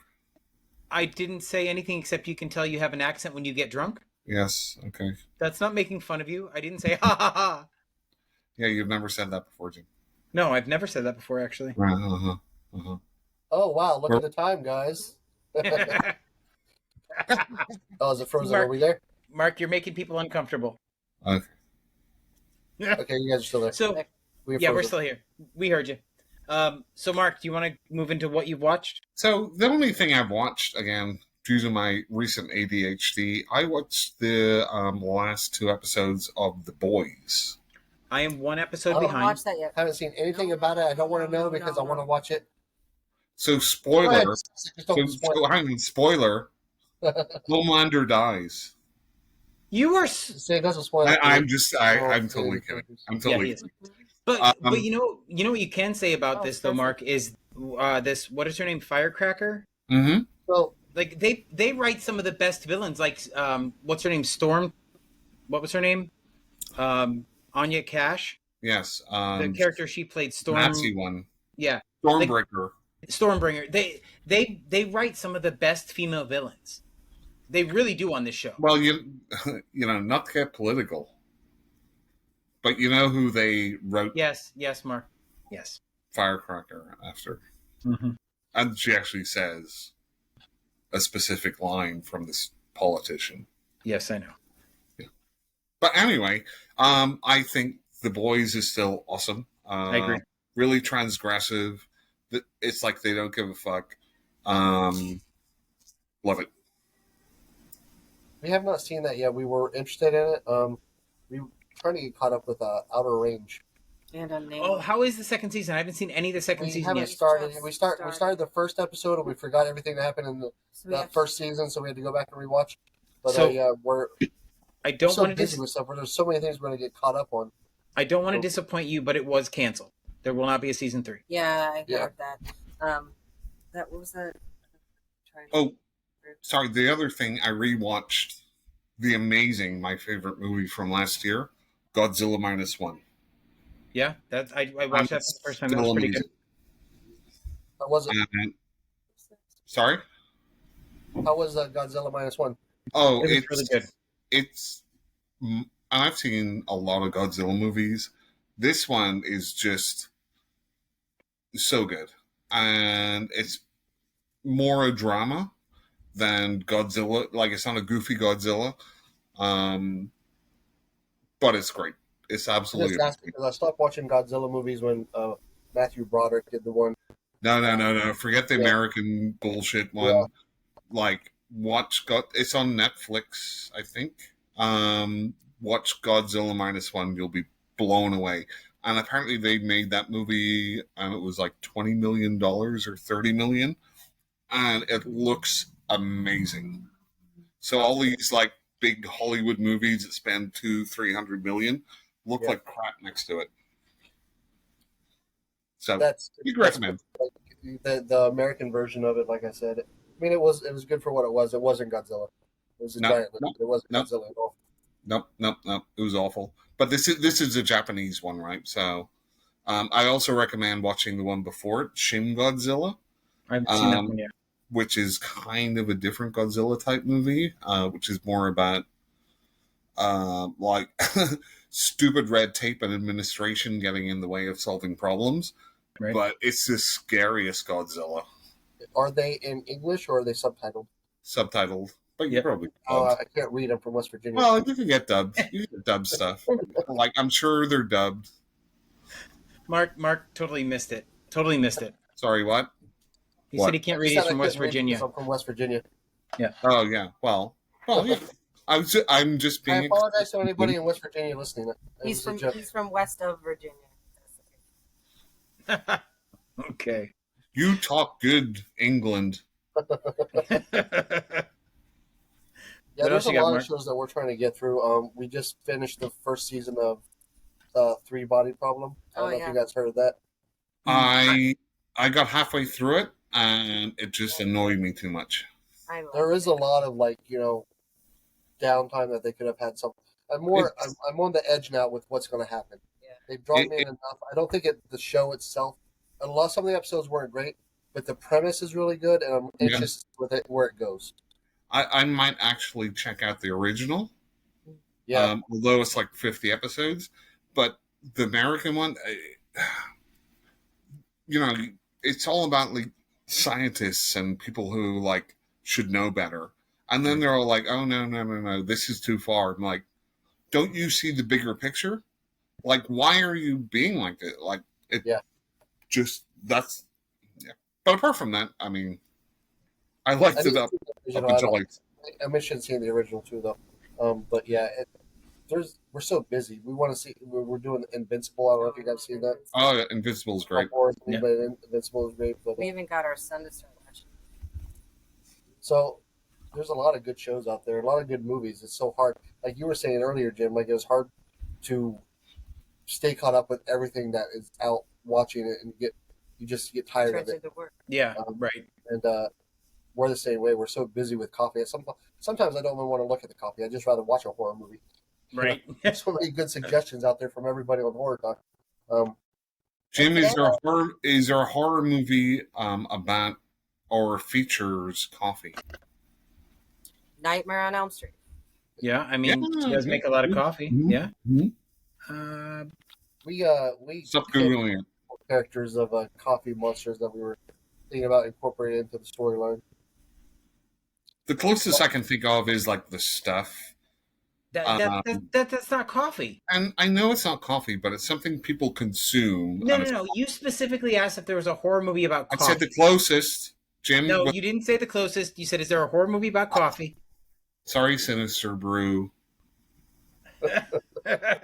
Pedantic Jim. That's right. The closest thing that comes to mind has nothing to do with coffee. It's the coffee table.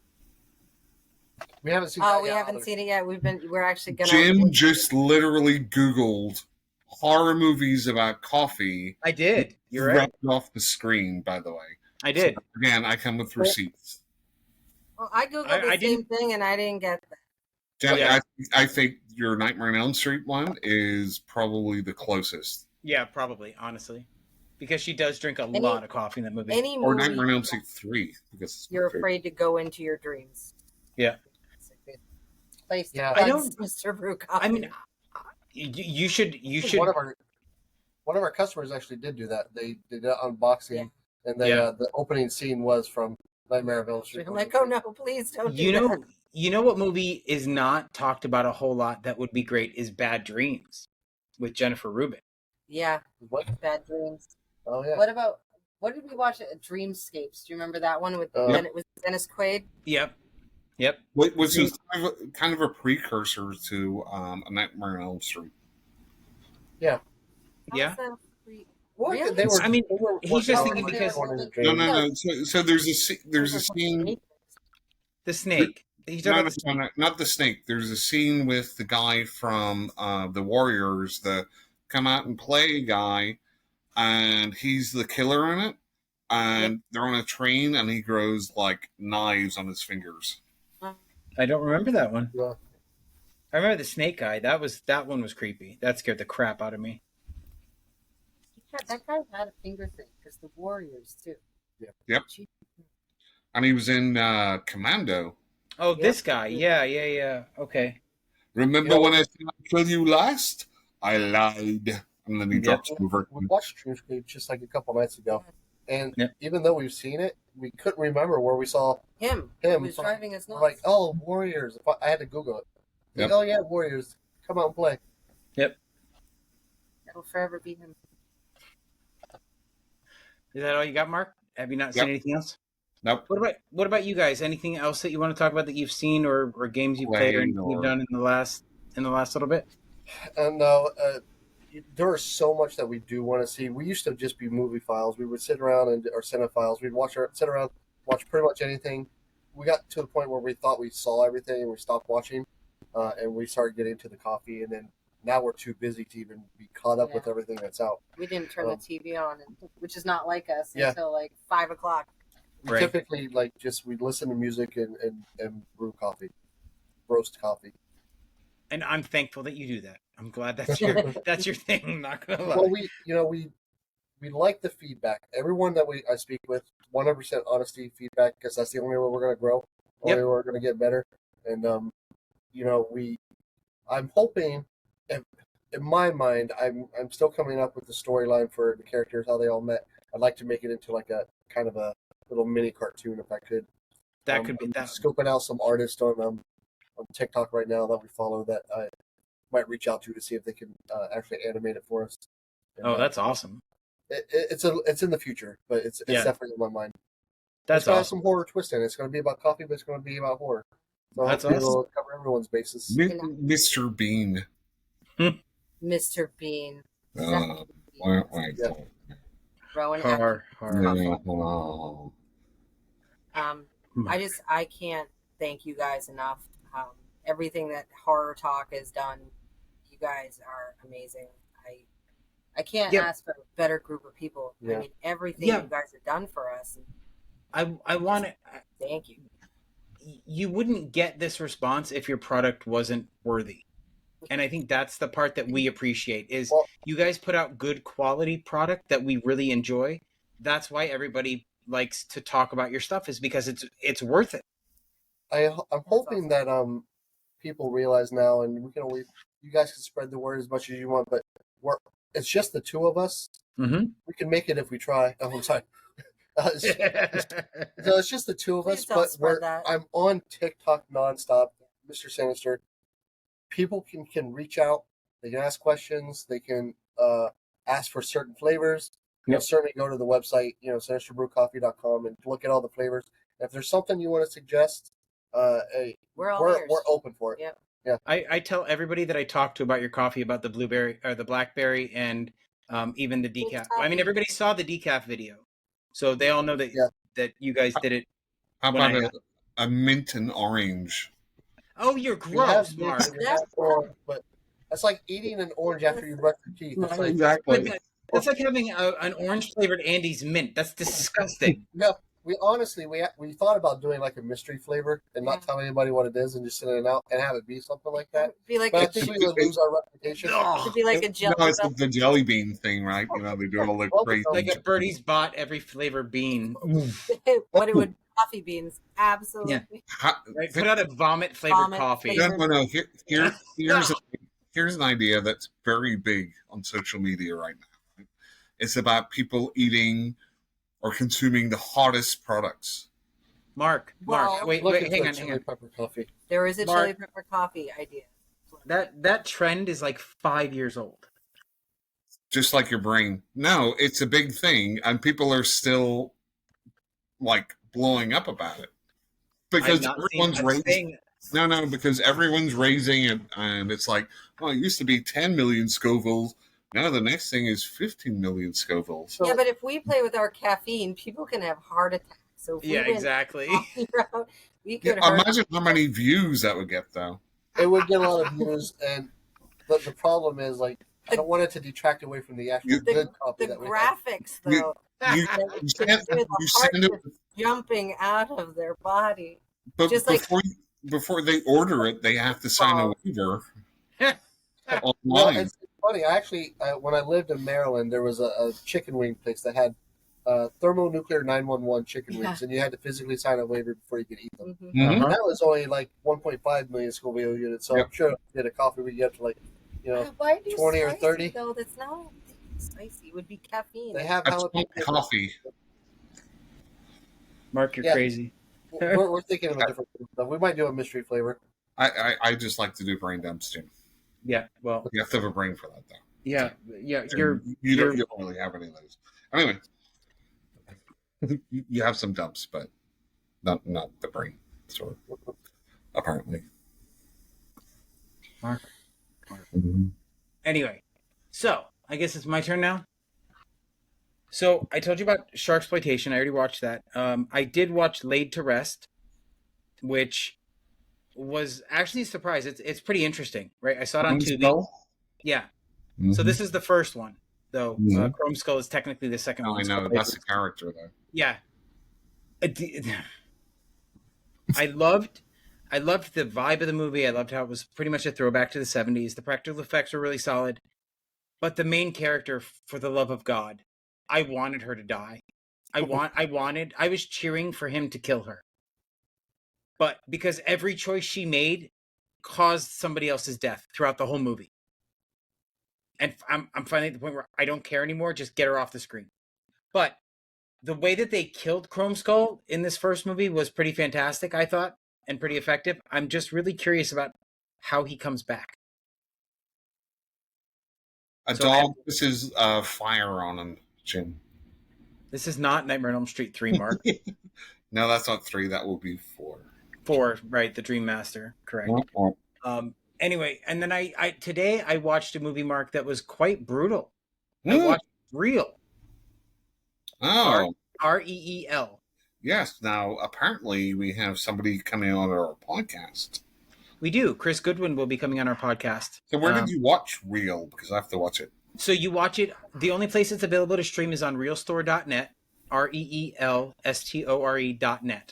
The first one is streaming for free.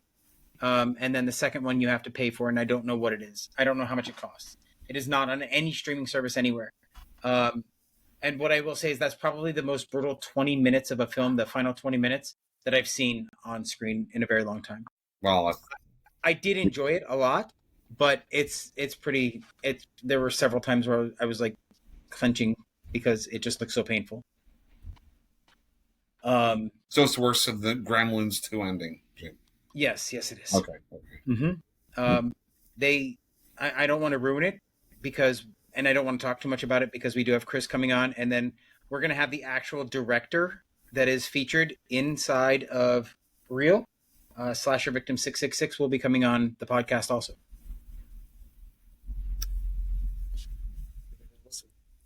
Yep. And that and then I did listen to two audiobooks. I listened to Slash Tag by John Cohn, which was a little bit of a slow start, but turned out to be a really good slasher if you like audiobooks. And I don't want to ruin it because it does have a supernatural element to it, but it wound up being really good. I also listened to, I don't know, Mark, if I talked about it, but I listened to Fantastic Land by Mike Backoven, and that is sort of a Lord of the Flies that takes place in an amusement park in Florida. But so just like an average Saturday, yeah, pretty much in Florida. Yeah, but imagine that theme park has been cut off from the world because of floodwaters. The only thing I did not like about it is how quickly it devolved into savagery, because you had like 9 hours before people started offing each other. I think I mentioned there's a American Dad episode that's very similar. I was going to say American Dad did it. Yep. And then there was one more book that I listened to on Chirp, and I can't remember the name of it, so pardon me while I pull it up. Was it the Bible, Jim? It was not. Even. It was Warlock for Hire by Sean Stone, and it's pretty much a typical urban fantasy. It wasn't great, it wasn't bad. Not really a whole lot to it. It was a nice fluffy read after reading some of the more disturbing stuff that I read. And that's it for me, Mark. Okay. So, go ahead, Jim. I was going to say, James and Jenny, do you guys want to give out your website again so that people can go buy your delicious coffee? Yep, it's sinisterbrewcoffee.com. You can find us, all of our flavors there. You can also reach out to us on TikTok at Sinister Brew Coffee. Same thing for Instagram.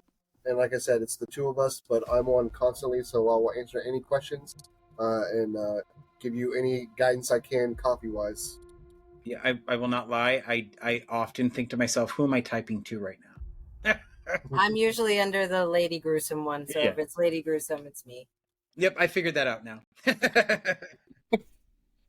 But I do want to say thank you guys both again, not only for your delicious coffee, but for joining us today. This was a lot of fun.